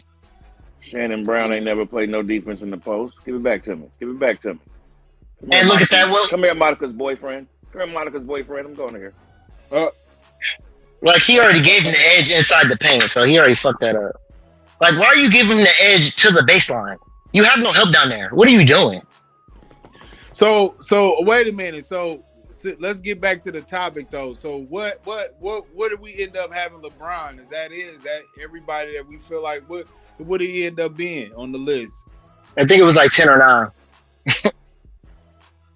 I thought he said 12. I think we stopped at Shaq. Yeah. Unless we stopped at Shaq and said they should be like neck and neck, and that's why I kind of agree, because I feel like they're both kind of underachievers, but both great and both Hall of Famers at the same time. And so what? So is he number 10? You said 10, 11, somewhere around that motherfucker. Yeah, between That's yeah. Yo. I mean, but listen, like I get why people say he should be like. It's hard for me to say. I understand there's a lot of young people that's watching basketball now, so they haven't seen or even took the time to watch the highlights of any of the other players, so they believe LeBron's the GOAT. And I get you could say LeBron's probably the best player ever to play as good as he did the longest ever. Yeah, we could say him that, but you're talking about somebody that Jordan did a three-peat twice. Like, come on now, and that's never been done. Like, that hasn't been done again. So I can't. Like, how can you say he's the GOAT? It's hard to 2-peat, let alone 3-peat. Yeah, that's what I'm saying. Like, Shaq and Kobe 3-peated, didn't they? Or they 2-peat? No, Kobe That went goes to the. back Kobe to went to the. Listen, Kobe three-peated. Then he got rid of Yeah, the fat. Then he got rid of Fat Boy. Then he went to the finals four more two. times. Oh, yep. And he only Actually, lost, and four he more lost times, and two. he lost one or two. Yeah, I'm sorry, two. Yeah, so yeah, that's why I said Kobe. Kobe's 5 Like, for 7. hey, listen, I'm gonna tell you. Listen, this is Kobe probably went one of to my. more finals than Mike, and he got Listen, a better look, percentage wait of a minute. winning. hold on. Who did he lose to again? Who did he lose to The again? Pistons. The Pistons and the Celtics, Oh, that's right. The Pistons. I forgot about that. I keep forgetting about them Pistons. and that was. But listen, I want to say Yeah, this that real quick. I want to say this. All This Malone, is. Payton, all them old ass niggas on them one squad. But one thing I do want to say is I don't like how people keep dropping Kobe down the list just because he passed away. It's the most disrespectful thing I've ever seen happen with someone when they approach their death. Before he passed away, everyone's talking about, yeah, Kobe 2, 3. So as he passed away, everyone dropping him down to like, yeah, LeBron better than him. I'm like, you wouldn't be saying this to Kobe's face. This is disrespectful. See, people be disagreeing with me, and I'm like, man, as long as LeBron is still there, man, they keep forgetting about Kobe, man. They ain't talking about as much. I disagree with both of y'all, man. I don't think they do it because, and I don't know how I fuck with Kobe, pause, but I don't think they do it because he died. I think they do it because they look at stats. No, I think they do it because listen. Yep, Listen, I agree that it is part stats, but they would not dare say any of this to Kobe's face. Again, when you talk about context and you bring up Kobe Bryant and you say, well, Bryant has 4 MVPs, Kobe only has 1. And then you start bringing context into things, right? You start talking about context and, well, why only Kobe got 1 MVP? Because 2 of them got stolen. Yeah, and we know why. Listen, if you were there, you understand what's going on. So you can't look. Now, on top of that, Kobe wasn't even friendly with the media. Kobe was known to be an asshole. Everybody knows it. So you know how this. Now that we're in 2026 and y'all know how the media plays and how the MVP voting goes, there's reasons for everything, bro. Yeah, that's talking about straight talent and skill and will and the shit this nigga did on the court. Hey, man. Michael Jordan can sit down to number 2. You ask me, goddammit. Nah, man. I'm not even mad that you said that. I'm gonna tell you this, man. Don't no girls want to be like Michael Hold Jordan. on. If we're gonna keep it all the way real, man, I think Kareem is the GOAT. But if we talking about greatest guards of all time, come on, man, let's stop playing. Let's stop doing it. Can Kareem dribble between his legs? Yeah, he did. Listen. I'm gonna say. Good at it. Listen, hold on, but this is the thing though. Kareem would have stopped winning championships if it wasn't because of Magic Johnson. You can say that about everybody. No. What I'm saying is Kareem already said he wasn't feeling it no more. He was about to get out. He was about to get out of the league next couple of years. But Magic Johnson kind of hyped it. Averaging 33 and 18, man. What are you talking about, dude? Before he was with Magic on there his first year. Come on, man. Stop playing, dog. Hold on. I didn't say anything about his skills. I didn't say nothing about his skills. I didn't say anything about his skills. But he was just already over the league. Like it just maybe it was either he felt like everything was too easy for him, or he just felt like he wasn't getting enough respect out there. Either one of those. Man, hold on, man. You about to make me pull up some Kareem stats, man. I'm tired of hearing you. Wait. I'm not talking about his stats though. I don't like. Why you? But you're bringing up stats. I'm not talking about his stats. I never said he was trash. I never said that. He's always what are you talking about? So what you saying, what you trying to say about Kareem, man? What I said. It's really word for word what I'm saying. He either felt like it was too easy for him, or he felt like he wasn't getting enough respect in the game from the NBA league and everything. That's what I'm saying. Probably. So then when Magic came in, Magic gave him a little energy boost. Like not saying that made him play better. No, but that made him like, all right, someone I can respect is on my team. He actually want to play. He actually good at the game. So it's almost like putting Kevin Durant onto the Warriors, basically what you're saying, right? Yeah, I mean, damn near, yeah, you could. I mean, yeah, like Steph Curry was still great. He still showed off his greatness, but then now he got KD to help. Well, you know what I'm saying? Yeah, you could damn near say that. It's not the same, but like, yeah, it's the approach of how it happened is different, but the energization of KD feeling better with that team and Kareem feeling better with Magic on his team is about the same. That uplifting spirit. I feel you.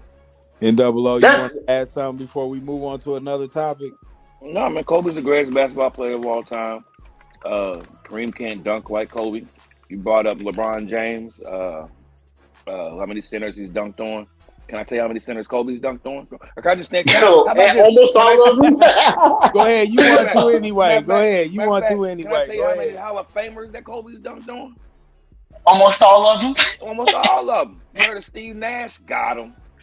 You heard of Kevin Garnett? Got him. You heard of David Robinson and Tim Duncan? Got him. Dwight Howard. Dwight Howard. Listen, hold on. I got something to add. Yao Ming. I got something to add. Wait, didn't he dunk on Shaq too when he played with Miami? No. Okay. Yeah.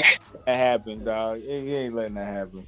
But hold on, dog. Hold on. Before we go to a different topic, y'all said that Kobe got robbed from 2 championships. Which got robbed? MVPs. Yeah, my bad.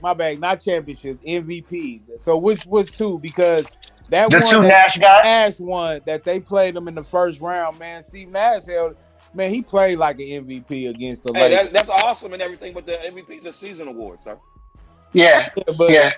But he was nice this season, man. He was leading the league in assists. And he was scoring over 30. Was it 29 points? No. Who was? Nash? No, he wasn't. No, he was not. He was having like 15 points. What are you talking about? He's making up shit, man. He was not averaging 30. What are you talking about? We wouldn't have this play. Kobe was averaging 33 that year. He was only averaging 15, and he won the MVP. Oh, he was killing. You knew his wife. This nigga, we not about to go through. We not about to do that. Listen, that he was murdered crazy. the Lakers that series, though. He murdered them. Him and Amari Stoudemire, they beat the shit out. Hey, hold on. Lakers won that first game when Kobe hit that buzzer beater. After that, they went downhill every game after that.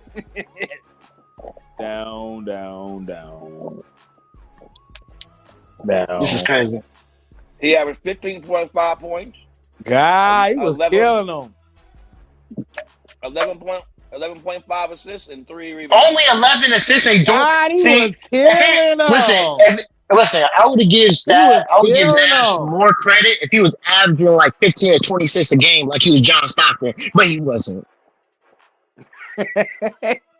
He was killing them. Well, look, that was 04-05. Then the second year he won it back to back. He stepped it on up on the points. He ended up going to 18.8. But he went down on the assists. Listen, hey, if Steve Nash won MVP, I wouldn't know why Rich Miller didn't get one. Hey, Steve Nash was killing them, dog. Kobe could. Eric, we ain't trying to hear this crazy shit. You trying to spill out to this world, this negativity, this smut that you talking about. Let's see Kobe's stats 04-05. Yeah. I believe he was averaging 33. I might be wrong, but I believe it was 33. 04-05, he averaged 27.6 points. That's pretty much double almost of what Steve Nash was averaging. 6 assists, 6 rebounds, and he averaged more steals than Steve. Get the fuck. How you going? Listen, see, 6 assists to 11. Hey, listen. How many attempts did he have that year, though? I know it was a lot. Numbers. What's But that? listen, That was a lot. hold on, wait. That don't mean nothing because he still hit the game winner on boys. What are we talking about? So Man, the they next team year, was so after trash. so after he got They robbed on that team was trash MVP, that year, he man. comes They back, was trash. and he still willed them to the playoffs. That's what's crazy. But anyway, next year he gets pissed off, and what does he do? He come back and average 35.4 points per game. That year, okay. And he played 80 games. Hey, And he played how 80 much? games. So Well, look. This is nothing right here. Let's look up this. How many did he average when they played the Phoenix Suns in the first round? Hold on, wait. Eric, you talking about stuff that don't mean shit to the MVP. That's crazy. No, it do because the MVP is over. Wait. Listen, it does.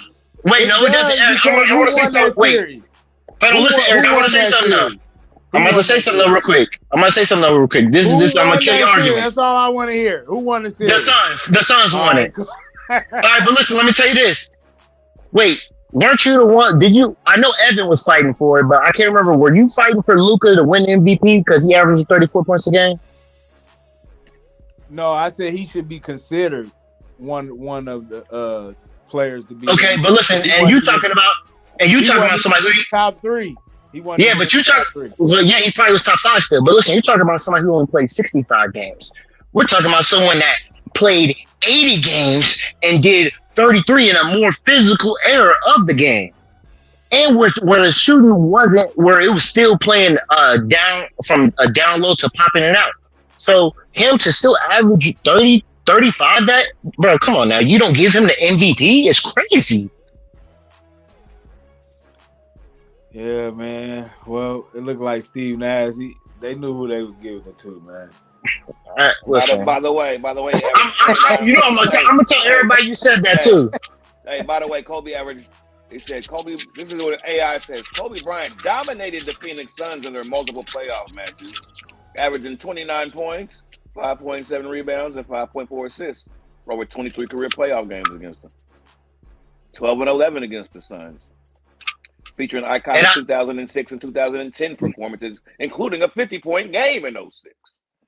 2010, he averaged 33.7 against them. 2007, he averaged 32.8 against them. 2006, 27.9. And in 2021, he was only like 20 years old then. Anything? Oh, he gone. I think he's gone now. No, I'm right here. I'm right here. You got quiet for a minute. I thought you left. My bad. Yeah, it's because those stats were astounding. Those stats were jaw-dropping. Man, listen, man. Listen. Hey, man, who won the MVP? We're listening. Who won the MVP? Who won the MVP? Nah, let me quit. Let me quit. I love Kobe. Jordan, that's all. He ain't better than Jordan. He just ain't better than Jordan. That's all. But I like Kobe. Listen. I'm gonna have to I don't think it's hard to be better than somebody that you copy their moves from. No, it's not. Yes, it is. Yes, it is. Yes, it is. Because listen, all you guys I'm not saying that. I'm not saying. Hold on, I'm gonna say this. Hold on. Go ahead. Because if you can think about what Kobe did in that era, you telling me that Michael Jordan couldn't flourish in that era too?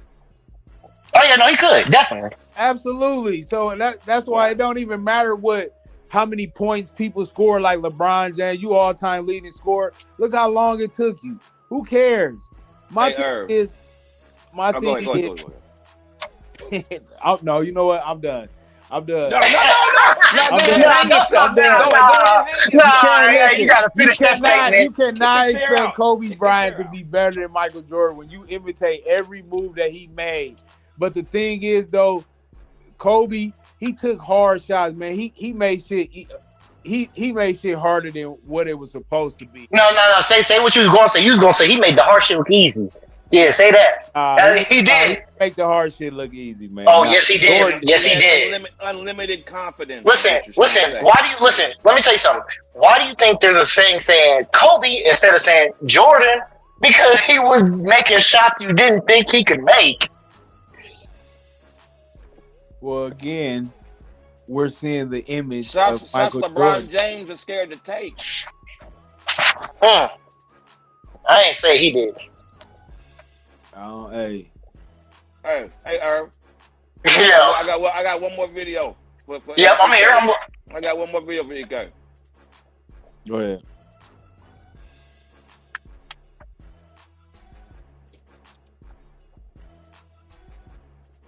Can you hear it? Can you hear it? No, I can't hear it. Here we go. And I'll never forget this. I'm in the locker room one day. Some of the guys in the locker room hating on Kobe. He want to be like Mike. I said, you guys are a bunch of stupid motherfuckers. Y'all are sitting in the room laughing at a player who wants to be like Michael Jordan. He's working his ass off in the gym. While you're laughing, he's in the gym trying to be as good, if not better, than the guy that we think is the greatest, Michael Jordan. What you should be doing is picking somebody like him who's great and getting your ass out this locker room and get in the gym and start working on your game. The joke was,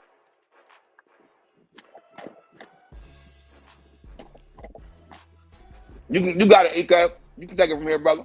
Hey, so shout out to Sam Mitchell, man. But hey, I'm gonna tell you this. I'm just gonna say You this. gotta be a bunch of stupid motherfuckers. Hey, Irv, let me say this real quick. Irv. I'm listening. I was waiting for Eric. Let's say this. Let's say what's your favorite car, Irv? Lexus, Mercedes, what you like? It's the Lexus. I ain't gonna lie. Okay. I ain't gonna hold So you. there was a Lexus that came out in 84, 85, right? It was real nice. 84, 85, they had a real nice Lexus. I can pull it up if you want to see it, but we ain't gotta do all that. That Lexus had all some nice shit. They thought it was an amazing Lexus, right? Uh-huh. But then there was another Lexus that came out a few years after that, about 10 years later. Same engine, but they got more bells and whistles, tinted windows. They got a cell phone in it. They got all kind of cool shit that the 85 one didn't have, but it was based off the 85. You feel what I'm saying? Which car you want? The newer one. The new one that's based What I'm off. talking about. So what is this nigga talking about when you say, oh, you can't copy a nigga moves be better than him? He took his moves and made them better, my nigga. He did.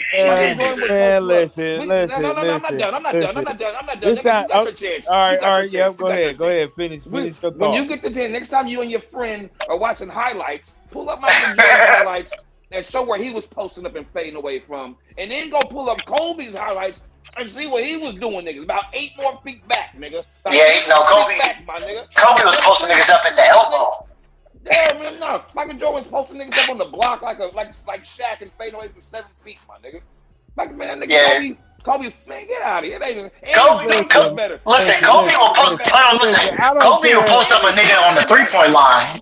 Kobe will post up a nigga on the 3-point line and fade away. I don't understand why we sitting up here acting like, man, if Michael Jordan wasn't in that prime era, hey, man, we saw and he prime, wouldn't, man. You telling me he wouldn't have the tenacity of Kobe Bryant to work every time? Nobody said that. Nobody said that. Yeah, nobody said that. Nobody said that.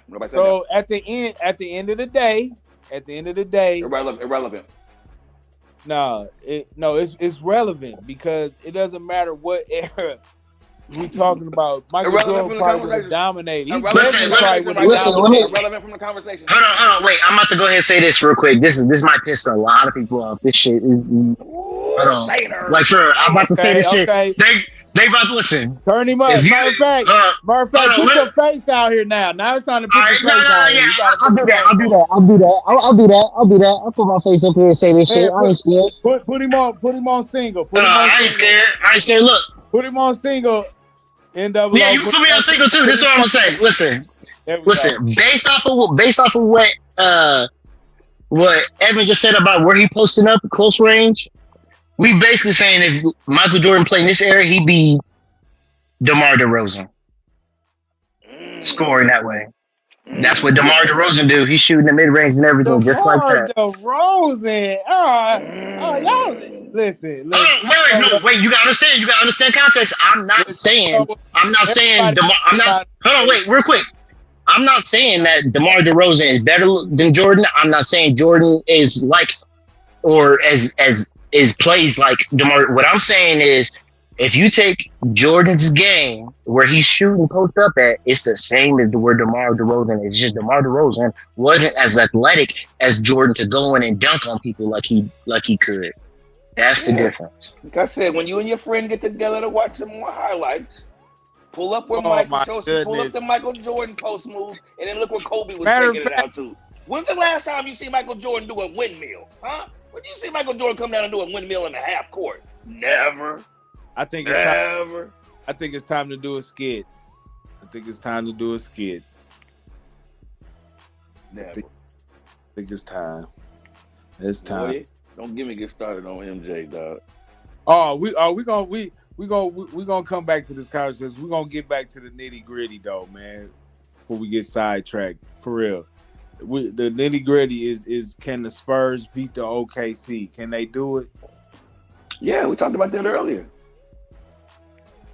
I think they could definitely get these niggas the fuck up out of here.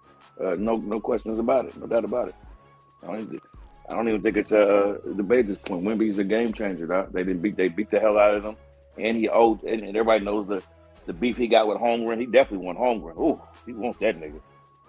Holmgren don't want them problems. But again, I'm definitely liking the Spurs too. But OKC's been my pick, so I ain't gonna change it. But they dangerous. I've never seen a team who can play defense and still can shoot. It doesn't matter who's on the floor. You know what I'm saying? That's gonna be tough to beat. I don't know if the Spurs can shoot that well against OKC like that. Now, it really depends on how they're gonna play Wemby. Because we already know if Wemby starts feeling like he can dominate them niggas, yeah, it's pretty much a wrap. I don't think it's about them shooting well. It's about them defending well. Because, again, I don't think OKC is that great of players inside the three-point line. Outside of maybe the A.J. Mitchell kid seems to know what he's doing in there. Outside of that, these niggas just want to stand still and shoot three-pointers. You got to make them niggas go finish over somebody. Go make them niggas go all game. But no, these niggas just want to catch and shoot threes, and teams let them. I think that's the problem. And I think San Antonio plays a good enough perimeter defense to chase them niggas off the three-point line. And now you got to really, not just make them finish, but now you got to finish over the alien? Oh, no. Yeah, shit. Julius Randle caught a body today. He caught him when we try to block his shot. He still caught him though. You talking about the guy that lost? Yeah, the guy that lost. Yeah. Oh, okay. Yeah, but man, I've been saying that the Spurs gonna win, man. It wasn't gonna be no other. It wasn't gonna be no but other them two teams, man. Spurs and OKC. And that's really gonna determine who gonna win the championship, really. Because I don't care who comes out of the East, man. I think I'd rather would see New York because it'd probably be a better series. You know what I'm saying? But I still don't even think they can beat OKC or San Antonio. Yeah, I might agree with you on that. I mean, don't get me wrong. The Knicks has a huge chance to beat them still. I believe so, but I don't. It's just because they can match up well with them, with their size and everything. Don't get me wrong; they still got a 7'5", 7'7" alien over there, but they still got Mitchell Robinson. Actually, I just forgot. I mean, if OG come back healthy, then we'll see. But if he's not, that might be an issue for the Knicks. But I think he'll come back healthy enough. But I think the Spurs should win it all. My first beginning, I thought it was going to be Spurs Celtics, but them niggas got knocked out. But yeah, I think the Spurs should win it all, honestly. I don't know, man. I gotta see how game one plays out. I really do. Seen an interview about Sham saying something about with some new law that they made in NBA too about with this new law, it seems like that San Antonio wouldn't have been created because of them getting the same amount of picks OKC wouldn't have been able to be made. They made some new rule. Have you heard about that? I heard a little bit. You talking about with the draft picks and everything, the draft lottery? Yeah, some lottery. Yeah, it's so basically. Yeah, so basically, what happens is now the first three, the three worst teams only get a 5% chance to be in the lottery. The teams from 4 to I think they said 7 gets 8% chance, and the teams from 8 to 12 get or 8 to 13 or whatever gets 5% chance. That's why the Pacers fucked up when they used their draft pick, because that pick that the Clippers got, that's supposed to be the Pacers pick right there. See, listen, the trade that they did though was good. They shouldn't have did protected through 1 through 15, honestly. And for this year and next year, they should have gave them an unprotected pick. But no AJ Abonsa or Cam Boozer, shit. Nah, y'all might got Cam. Y'all might still get Cam. Well, we don't have We don't even have a draft. The people that might get Cam is right. The people that might like the Bucks. The Bucks is at 10 right now. They have a good chance to really retool their team. So does Miami, because Miami have pick 11 and 13, so they could trade for Giannis easily with both those picks, and Bucks can literally retool their whole team. I mean, the Bucks can retool their whole team this year with the draft picks from 11 to 13. Yeah, because he ain't going to the Knicks no more. But go ahead, my bad. No, I'm just saying he ain't. I don't think he's going to the Knicks now, because if they make it to the finals, they definitely not breaking. Yeah, and nothing too. I was just thinking, like, listen, I would say I'm always a diehard Pacer fan, but I am a Bucks fan, and I would really say a Giannis fan. I like how Giannis played, but I think there's free agents that's going to be out there this year. If the Bucks want to keep Giannis, they'll go sign. It's not happening. Hold on, listen. I'm just saying, if they listen, this is the only way they could.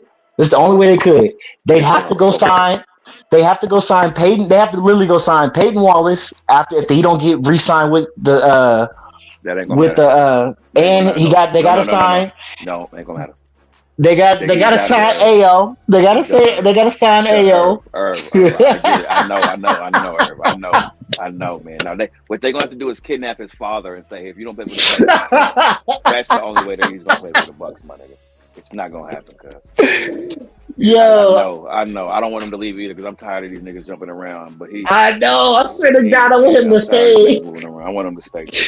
But listen, the Bucks can't retool around him though. It's just it is over though. They've been giving him everything he wanted. I think he just because listen, they can trade the 10th pick, that they got this year for a decent player, for a solid player around him. Yeah, this is a new Giannis, man. This is a new Giannis with kids growing up. Do I want my kids to grow up in Milwaukee?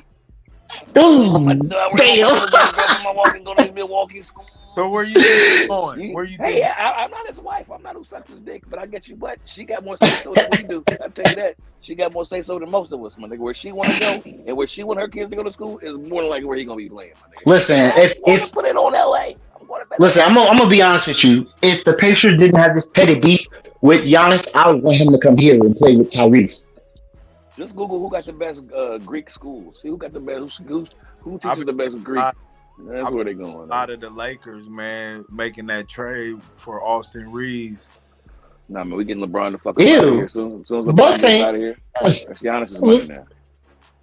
I mean, hey, listen, Giannis and Luka. Well, I don't know if that's going Giannis and Luka together. That's going to work. That's going to work. DeAndre, you think Magic and Kareem was something? Wait till you see Luka and Giannis on the pick and roll. Yeah. Nah, I think hey, listen, I mean, honestly, Golden. The Nuggets should try to work something out to get him. They ain't trying to get him. Him and Joker on the same team would be crazy. That's ridiculous.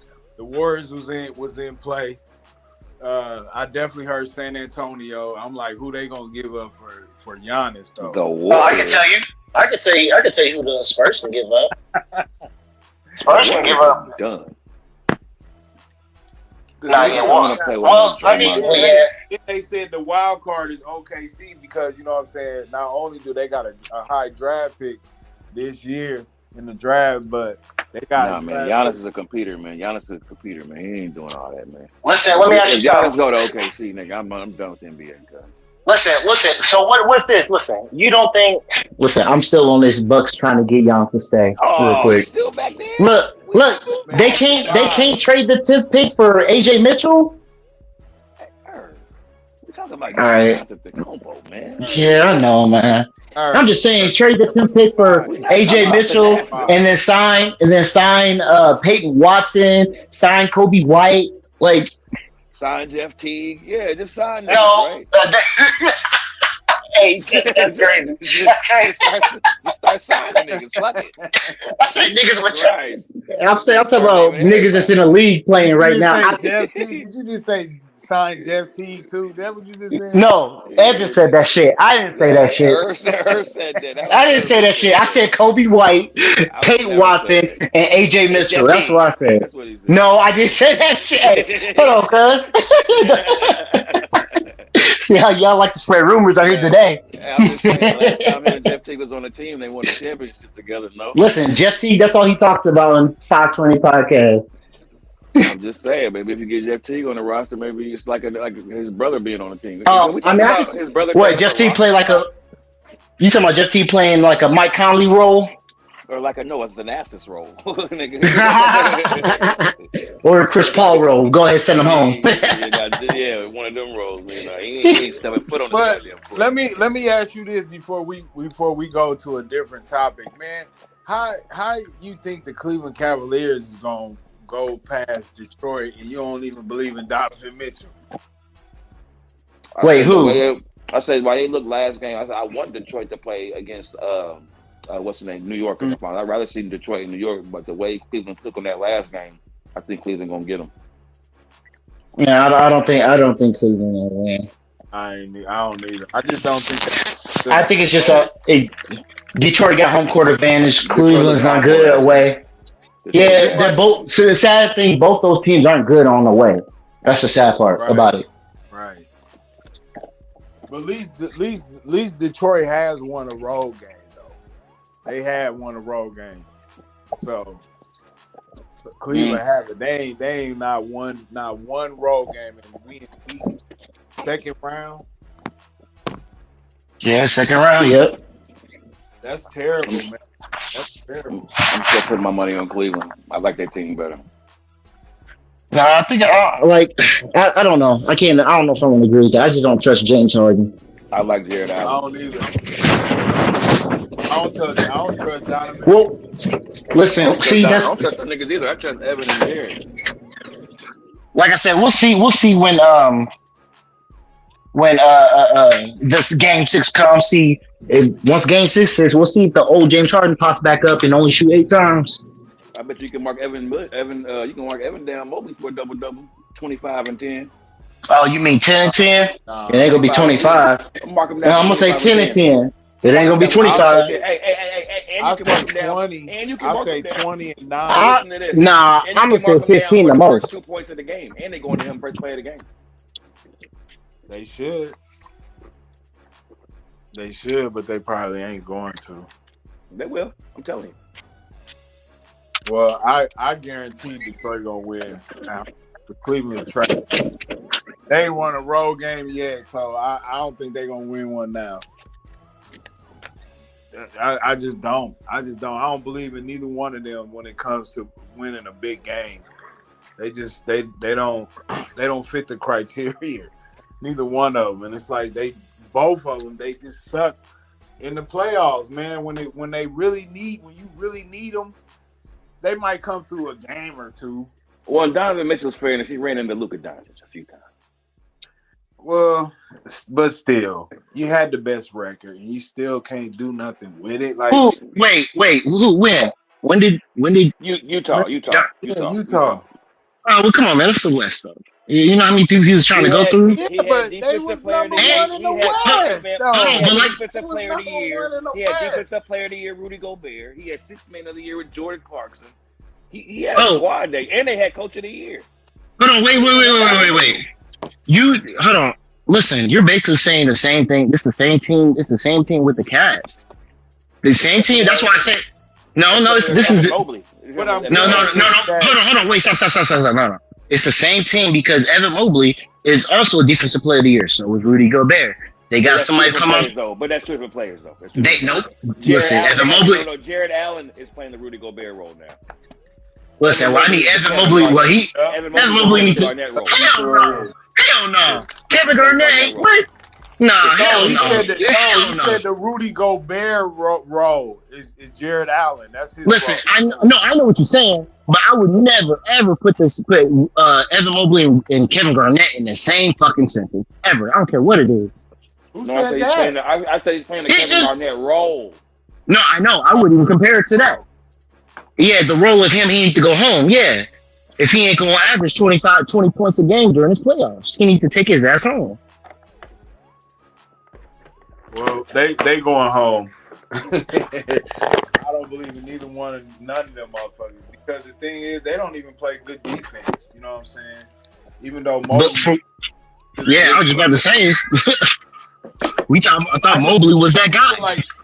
I just feel like James Harden he's supposed to be making Mobley and Jared Allen better. All he got to do is just pick and roll them all day long, and they can beat Detroit because they got more size, just like New York. You know what I'm saying? But Cleveland, for some reason, they just don't do it like that. They like to play one-on-one basketball with Mitchell and James Harden. It's like, damn, James Harden, you supposed to be the point guard and shit, man. And now you ain't even get motherfuckers involved in the game.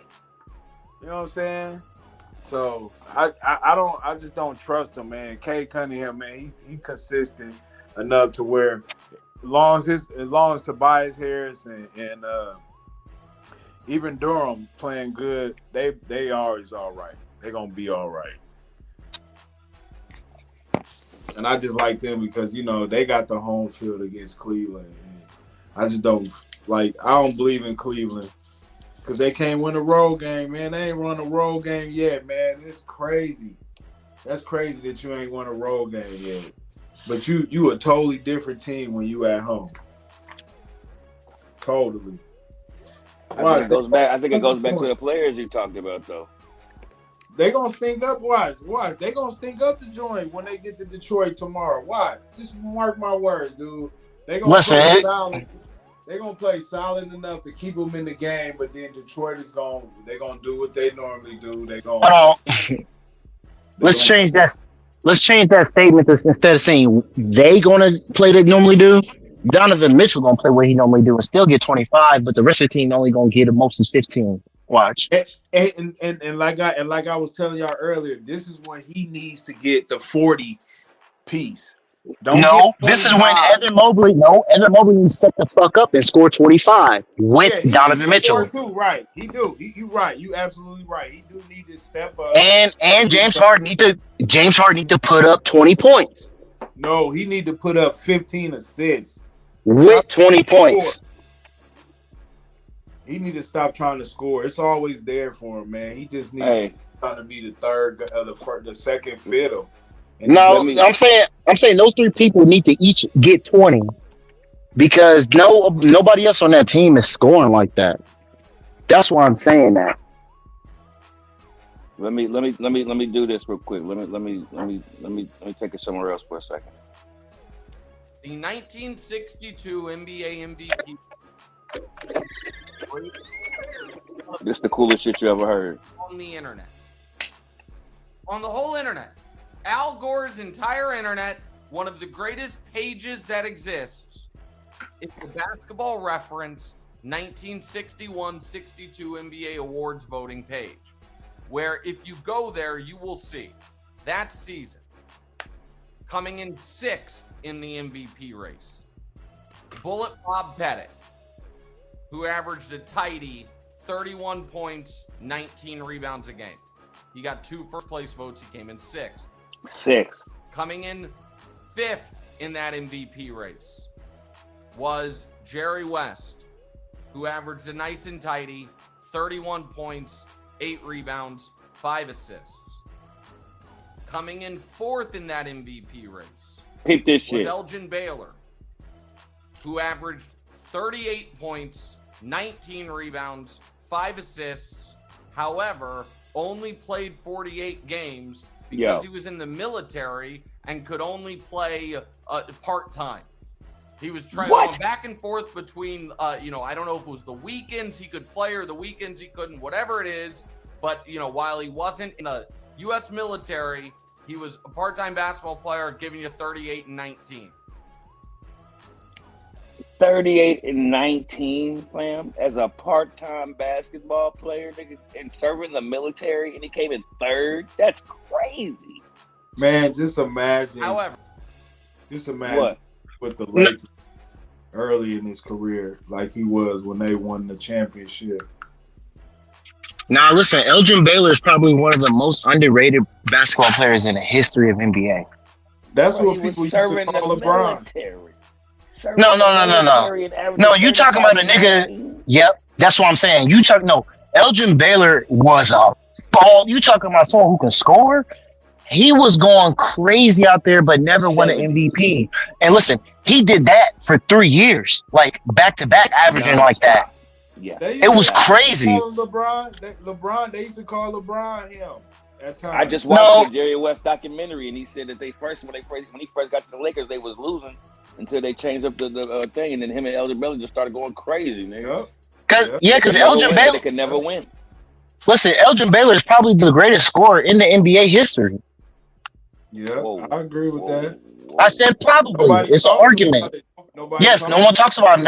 Listen. You just said the stats though. You just said a man was averaging 38 in the 70s. But we talking about not just 38. Say the whole. Go back. Go ahead. Let Nick Wright cook real quick. Fourth between, I don't know if it was the weekends he could play or the week averaged 38 points, 19 rebounds, 5 assists.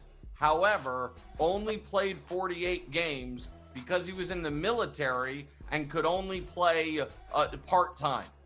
He was going back and forth between, I don't know if it was the weekends he could play or the weekends he couldn't, whatever it is. But, while he wasn't in the U.S. military, he was a part-time basketball player, giving you 38 and 19.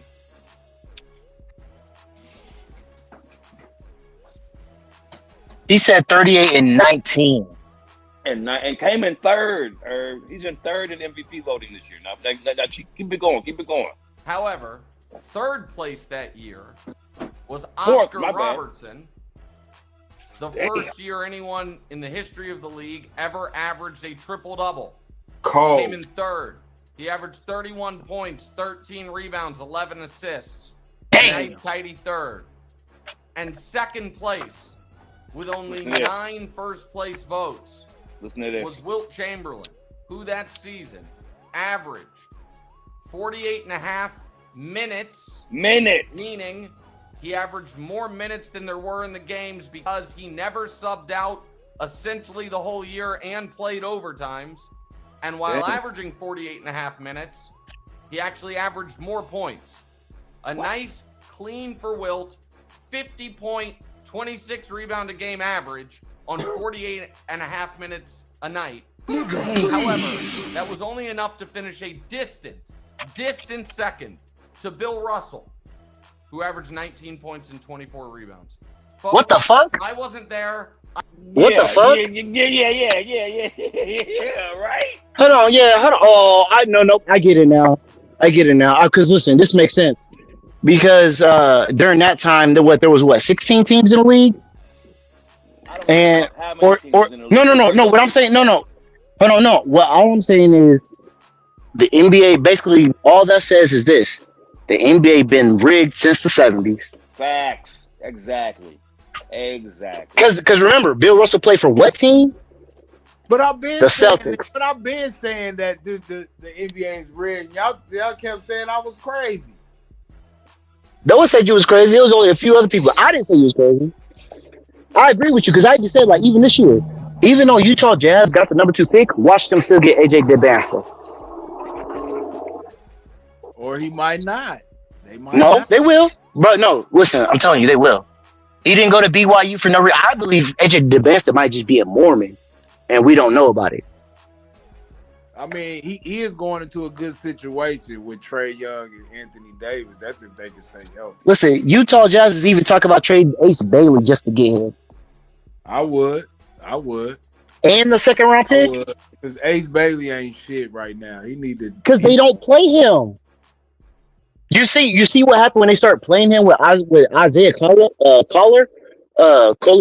Yeah, during the yeah, end of the Collier, season? Collier. Yeah. What was he doing? Ace Bailey was putting up 39, 30, 20. He was putting up points. He can score. It's just they weren't playing him. Utah got a lot of young guys too, man. You know what I'm saying? They do got a nice little squad, but they don't know how to play together as a unit. They will listen. It's just because they was going back and forth to injury, and the Utah Jazz was tanking. Because like they're gonna have Keontae George starting. Then if they keep Ace Bailey, they got Ace Bailey. If they get AJ DeBansta, they got AJ DeBansta. Or if Ace can come off the bench, you could let AJ play the two, and then put Laurie, JJ, and Kessler as your five right there. That's your shortest person is your point guard who's 6'5", 6'4". And then off the bench, you still got Isaiah. You still got Ace Bailey. You still got Ben. I forgot his last name. Ben. I forgot how to say it. But he Ben Sayer. He plays for the Jazz too. He's like a small forward. He was going off too anytime they played toward the end of the year. They stopped playing him because they kept taking him out at the fourth quarter because he was damn near winning them games. He's like, no, we're trying to tank. So they kept pulling him. They got scores on the team. It's just once they put their team actually together like they want to play, they're going to be nice. Yeah, we'll see what the Jazz do. They probably crushed that they didn't get AJ. A lot of people that thought the Pacers was gonna get AJ too. No. It was either gonna be AJ or Cam Boozer, but I think AJ he clocked in his height at 6'9". So I pick him. He can play small forward or power forward. But the Pacers, I know one thing. I ain't picking nobody with American last name. I know that goddamn for sure. I'm done with the American players. Goddamn it. But don't diss on Darius A Cup. Yeah, he going to the Clippers. I only like double D's. I only like double D cup. That was funny as fuck. Yeah, but y'all, man, I thought did y'all see the Draymond and the Austin? Go ahead, cue it up, man. Draymond and Austin Rivers, a random NBA beef, but it all started with Draymond on his show recently talking about Steve Kerr, and then he commented saying that he might have hindered his offense, which had Austin Rivers bewildered. And now Draymond on his show responded to Austin Rivers saying that he was bewildered by those comments and went off on Rivers. You know, I don't like to get in these back and forths because, quite honestly, the guys that you usually get into the back and forths with, they become back and forths because there's like a weight that's like one of them like severely tips something this way and the other is just like kind of so far down that it kind of pulls you back a little bit. And so, speaking of Austin Rivers, I saw he said he's bewildered and it's ridiculous or what I said. And I just find it interesting that a guy who was the 10th pick in my draft, I was 35, who's on his second act, still on act one, would say such things. He goes, Draymond, it's never been a scorer. Well, Austin, you and I averaged the same amount of points in high school when you were a scorer. I don't know what would qualify Austin Rivers to speak about scoring when in high school, me and you averaged the same amount of points. And I say high school because that's when you were at your best. That's when Austin Rivers was Austin Rivers in high school. And so that's why I point out the high school scoring because, I want to make it fair. I want to speak about him when he was at his best. And he was at his best at Winter Park, if I remember correctly. He had ESPN games. Like, that's when he was at his best. When he was faster than everybody and can just put his head down and drive right and get to the rim. And then in college, he was still good. He was very featured at Duke and, had a very big moment, where he hit the three on the wing. Like, you got to give him credit. That's when he was at his best, Well, in college, I averaged almost 17 points a game in the Big Ten. Very limited possessions, So I only want to speak about Austin at his best. Because NBA careers, should he really talk about my NBA career? I don't know that that's the case. I'm still with my first team. He was gone from his first team in 2 years. And so I just like, sometimes you just should like not say something.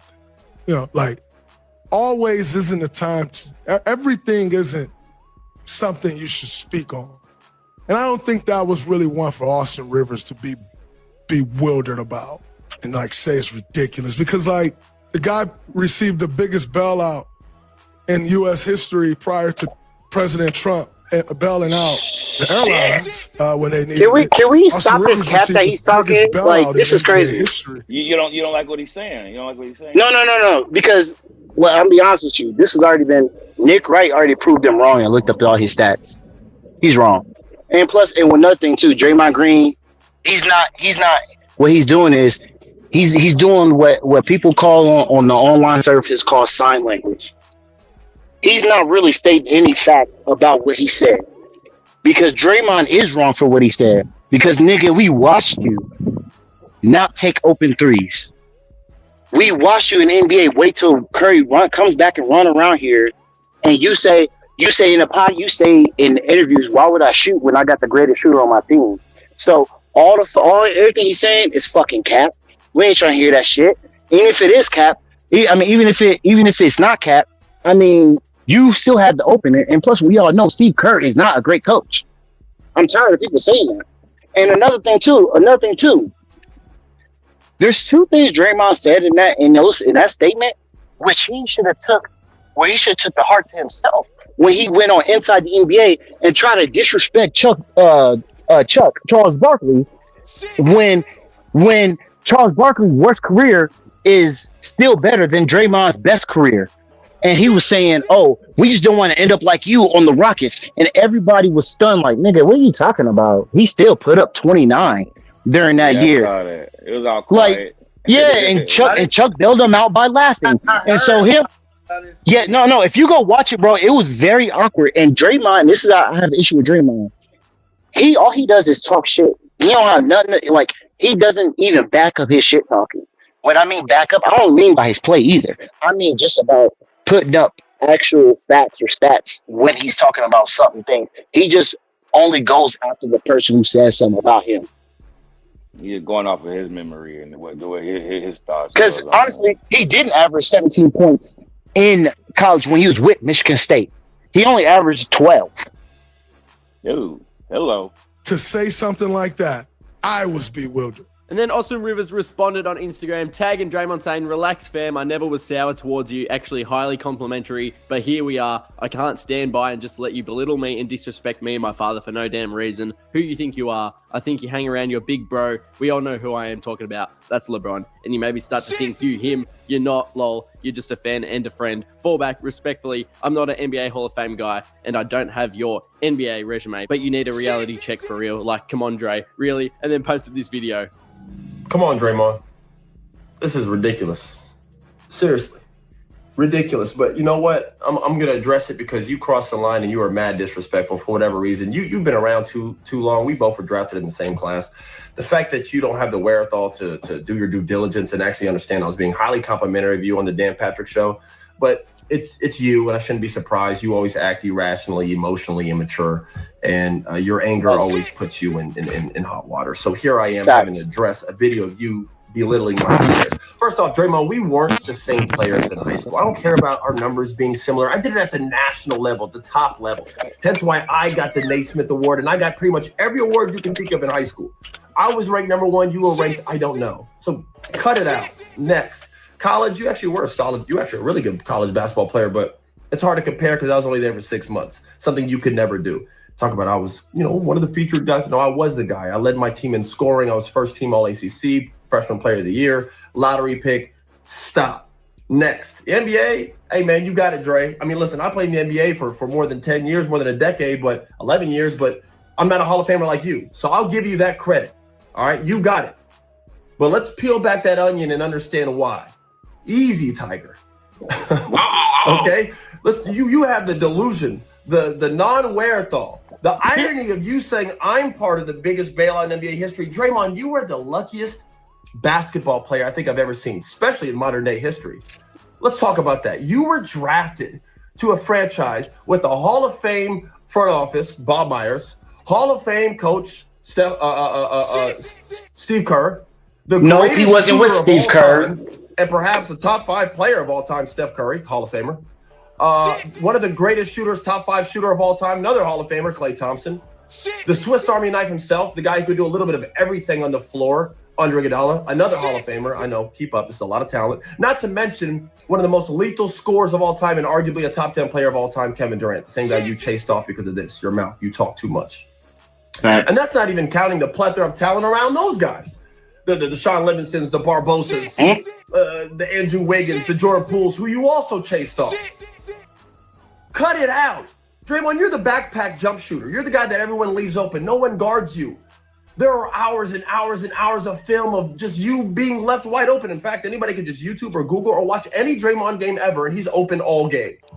There are clips of you getting a rebound and just driving in a straight line and just getting a wide open layup because everyone's fanning out to guard the actual talent on the team.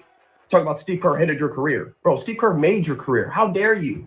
Coming at me? Are you kidding me? I wish I could give my son $200 million if I was a coach. Yeah, the NBA doesn't give coaching jobs to guys who may or may not sucker punch one of the players and staff. You need to fall back, Dre. Let's just be frenemies. He said nothing but facts there. Draymond did step out of line, and he was just talking too much. Honestly, he really was. First off, I want to say, Austin Rivers, you're giving Steve Kerr too much credit. Steve Kerr didn't make Draymond's career. I mean, I guess you could say he did when he put him in. But I would say Steph Curry actually made Draymond's career. Why you don't think Steve Kerr did some of that credit? Why? You said what? I said, why you don't think Steve Kerr that credit too? What? I just honestly, I need someone to tell me what player did what player did I would love to. the Warriors draft that Steve Kerr developed and put in his starting lineup, and they got better. I would love to. The guy we're talking about right now, Draymond Green. That's who. David Lee was the starter guy that was playing, and he got hurt. Steve Kerr not only let Draymond get that role, but because he was like the third or fourth forward option. He wasn't even the second option for it. But he let him get the role. Not only that, once they started running, you know what else Steve Kerr let him do? He let him beat Draymond. A lot of times players start wilding and cussing at refs, they get yanked out the fucking game. But no, he let Draymond do his thing. He let Draymond beat Draymond. And any other coach probably wouldn't have let that happen. He probably would have got rid of his ass. Draymond done threatened this nigga and talked shit behind his back. Draymond done did the most over there in Golden State. And Steve Kerr still fucks with him, still didn't get him traded, still didn't say nothing bad about the guy. So I would say, yeah, Steve Kerr definitely helped his career. That's all. And made him a champion by setting picks. I mean, everybody sets picks, but again, when you setting the pick that far out, it's changing. I mean, again, there's so much space already on the NBA floor, but when the guys shoot from that far and you setting the pick from there, and again, if that center don't come up, it's basically 2-on-1. If it's 1-on-1 and it's Draymond comes and the center, you know how the centers like to stay in the paint or by the free throw line. If they stay back and Draymond comes and set that pick, Steph Curry just got a wide open shot. It's 2-on-1. He just moved you out the way, and now he gets a wide open shot. So that means the center has to come up to contest Steph Curry's three, and that's when shit get all fucked up. That's when shit get all fucked up because the center has no business up there guarding Steph Curry. What are you doing? You're about to start tap dancing. Then you're gonna try to trap me. Now y'all want to trap me, and now you can play basketball, Draymond. Now you can play 4-on-3 because there's two guys on me. I'm out here by the half court line. They double teaming me. Now go make a play. And if you can't do that, then you don't need to be in the fucking NBA, man. You're playing 4-on-3. Make either go score or pass to somebody that's wide open. That's all you got to do. Let's not make it seem like Draymond's a basketball genius and none of that shit.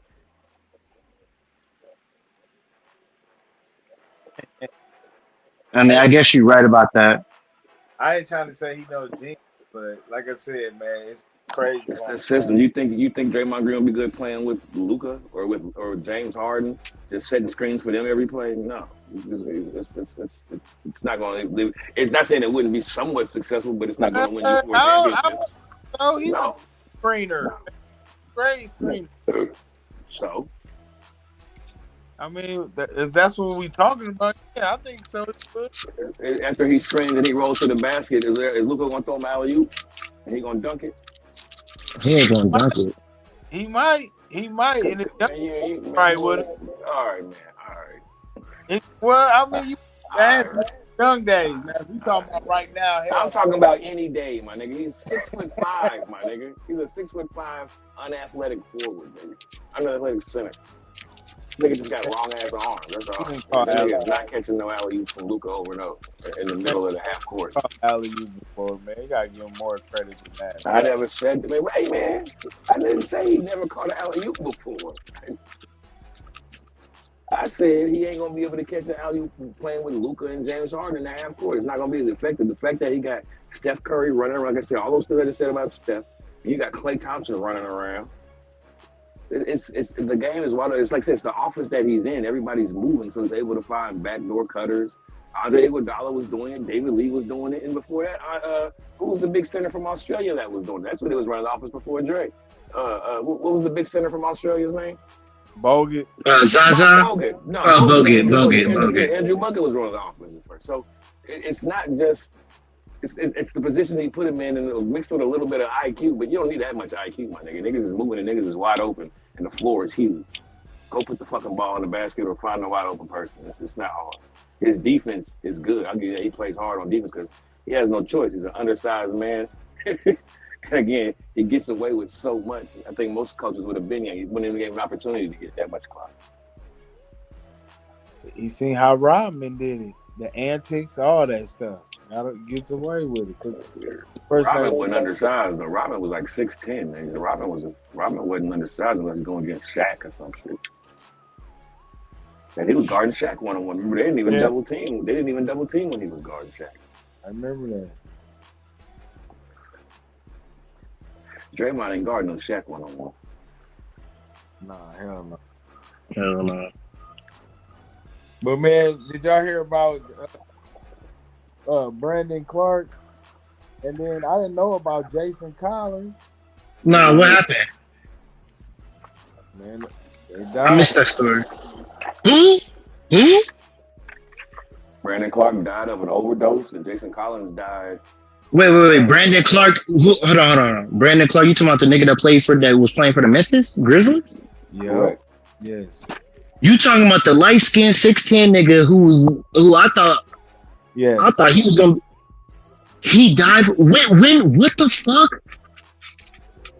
Yeah, man. It's real, man. I'm sorry. I didn't know. I know he's one of your favorite players. Sorry. Yeah. I wouldn't say he was my favorite player, but I saw a lot of potential in him. They just didn't play him. He just wasn't a right fit for Memphis. Well, he was the right fit for Jesus. Maybe not Memphis, but he was the right fit for Jesus. I mean, listen, everybody's a right fit for Jesus. You just got to find him. Well, he found him. God damn, I didn't see that. Yeah, that was crazy, yo. That was what you didn't expect. Trading possession days after his sudden death. He's supposed to have. Because listen, Brandon Clarke was only 30, what? 33? No, 29. 29. See, damn. 29. See, I knew he was either younger than me or like right around my age. See, that's crazy. That's crazy. It says, according to court documents obtained by TMZ, Clarke had been charged with felony trafficking at a controlled substance. After authorities say they discovered illegal narcotics, including popular painkiller kratom, during a traffic stop in April. There he is with that nice jump shot, high as shit. Look at him, high as fuck. What the fuck? Damn. Prosecutors also hit Clarke with a felony count of fleeing in a vehicle or conveyance exceeding the posted speed limit, with authorities saying he attempted to evade cops during the alleged incident. This nigga's a criminal. The list of charges did not stop there. Clarke was additionally hit with 3 misdemeanors: possession of Schedule 6 controlled substance under 4 ounces, improper passing on the left, and speeding more than 15 miles over the limit. Court officials had scheduled Clarke to appear before a judge on May the 15th, which was 2 days from now. That was before he suddenly died yesterday, and the case now cannot proceed in light of the tragic news. So the police officers do not have to go to court. They are happy. As we previously reported, the Los Angeles Fire Department spotted a medical emergency call around 5 p.m. on Monday, and when paramedics got to the scene, Clarke was declared deceased. What city he was found in? L.A., the Los Angeles Fire Department.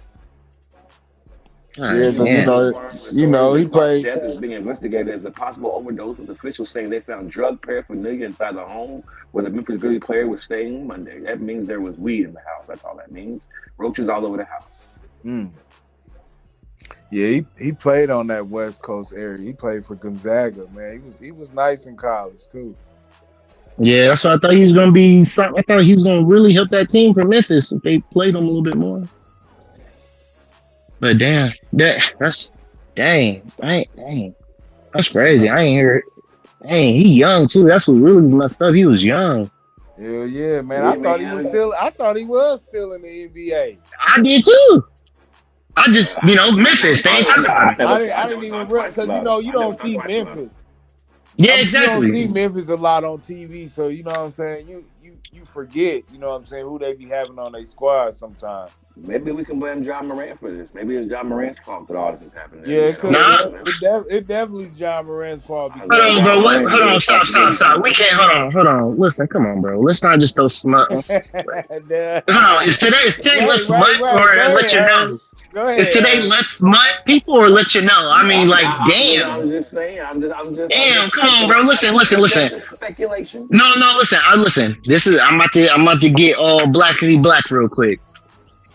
Look, we can't listen. The media already put enough smut on John Morant's name. As a black podcast, we can't throw our own. No, I know, but listen. As the same as every other culture, they don't put their own on blast every time. You didn't hear the media go on blast about Ben Roethlisberger and his shit. You ain't hear none of that. You still don't. You barely hear him talk about Mike Babel. So let's not put smut on John Morant's name, man. Let's not do that. For real. That's not even right. Like, I get he had his antics, but I just want to say he probably got into that situation hanging out with Brandon Clarke too much because they actually found out he was probably just a bad influence. And they probably released him. And when they released him, he probably went down a worse path. I'm not gonna put that smut on John Morant when there's no proof. Now, somebody with the criminal history, I'll put that smut on for John Morant situation on them because he got the history. The criminal history. The actual criminal history. And so we can't do that. We already do that too much as people. We can't do that. We can't do that. Yeah, we can't do that.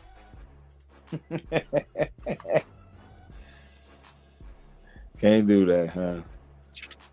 Bro, that's crazy.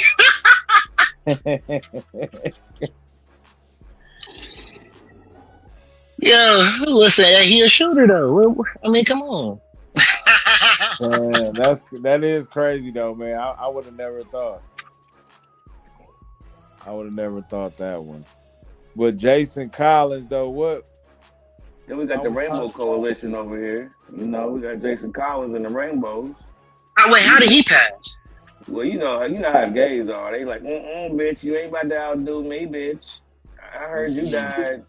I got to shine. Right. Jason Collins died, 47 years old, the first openly gay NBA player. Died from brain cancer. They said. Damn. Yeah. Okay, damn. Yeah. They said he'd been battling with it for a while. There's a fancy name for it. I forget. I'm looking for the name of it in the article, but I don't see it. But it's a weird word, somewhat a G. But yeah, man, he came out as gay while still playing at a time when men's athletes simply did not do that.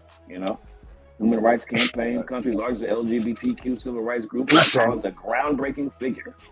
They still don't do that, but I believe Jerry McCain might be gay. I mean, you know what? I don't even believe that he was. Man, I think Caleb Williams is gay too. Allegedly. Yeah, allegedly. You're right. My bad. Damn. Just because men paint their nails doesn't mean they're gay. No, you're right. It definitely Yeah, don't but look right. That's that's all a, y'all basing that. That's all y'all basing that off of, correct? Nah, yup. nah, That I'm not not. hell yeah. Nah, You show nah. you facts. I show am. A damn show am. That shit's still fruity to me. I don't care. Especially you Very start fruity. painting. Very Listen, fruity. it's different. It's different from you painting it black and you putting on an image. But you should start painting it pink, blue, light purple, hot pink. Then I feel like you are you taking it a little bit too far. I understand the aesthetics of a goth, but we going Skittles colors on the nails is crazy. I get if you're doing it for your school colors. You know what I'm saying? You paint your nail for your school colors or whatever. That's Listen, cool. I listen. I don't know, Listen. man.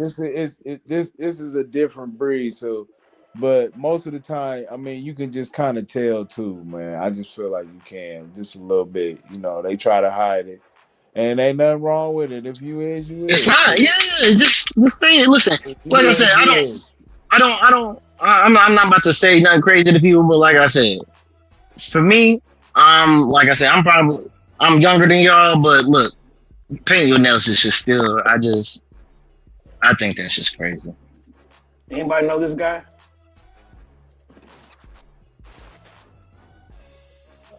Oh, Nope. I can't see the picture. Nope. Mm-mm. It don't matter. He only averaged 2 points in the league. What's the? You never heard of this guy, talking John about? Amici? John Amici? Oh yeah, yep. I know who John Amici is. What do you know about John Amici? He played for the Orlando Magic. Oh, we all can see that, sir. But what else do you know about John Oh, Amici? we know exactly what Jason Collins is. What are you talking about? For those that don't know. He Does he have came brain cancer? out as an openly gay man. And when did he come out? Do you know?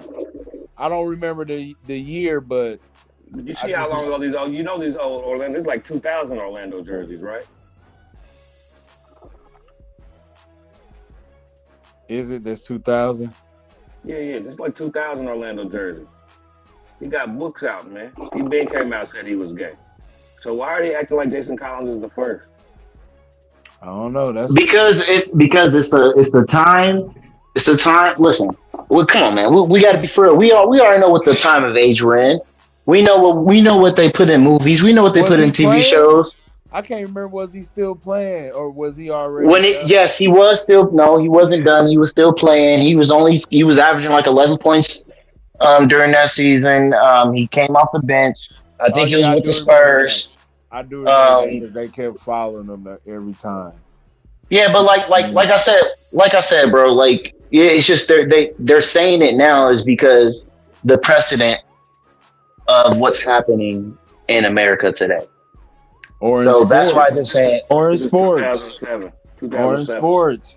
Listen. No, yeah, 2007 sounds right. That's right the time where they start pushing it when Obama got in office, and then he changed the law to help them out. Then that's literally the move. That's around the time the movement started. Yeah, 2007, 2006. Yep. They just basically telling you without telling you this has been going on, or it so now it's more comfortable because. Well, wait a minute. It's not. Hold on. Let me say this before I let you go.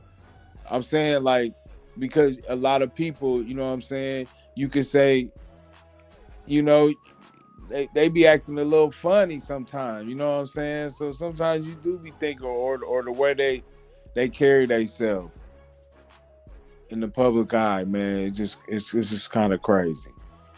But this is what the crazy part is: the fact that the players that come out openly gay have short careers, but then NBA says, "Oh, we're for the LGBT community," and you kick out someone who has said something against it, but the people that are gay still don't even get to play.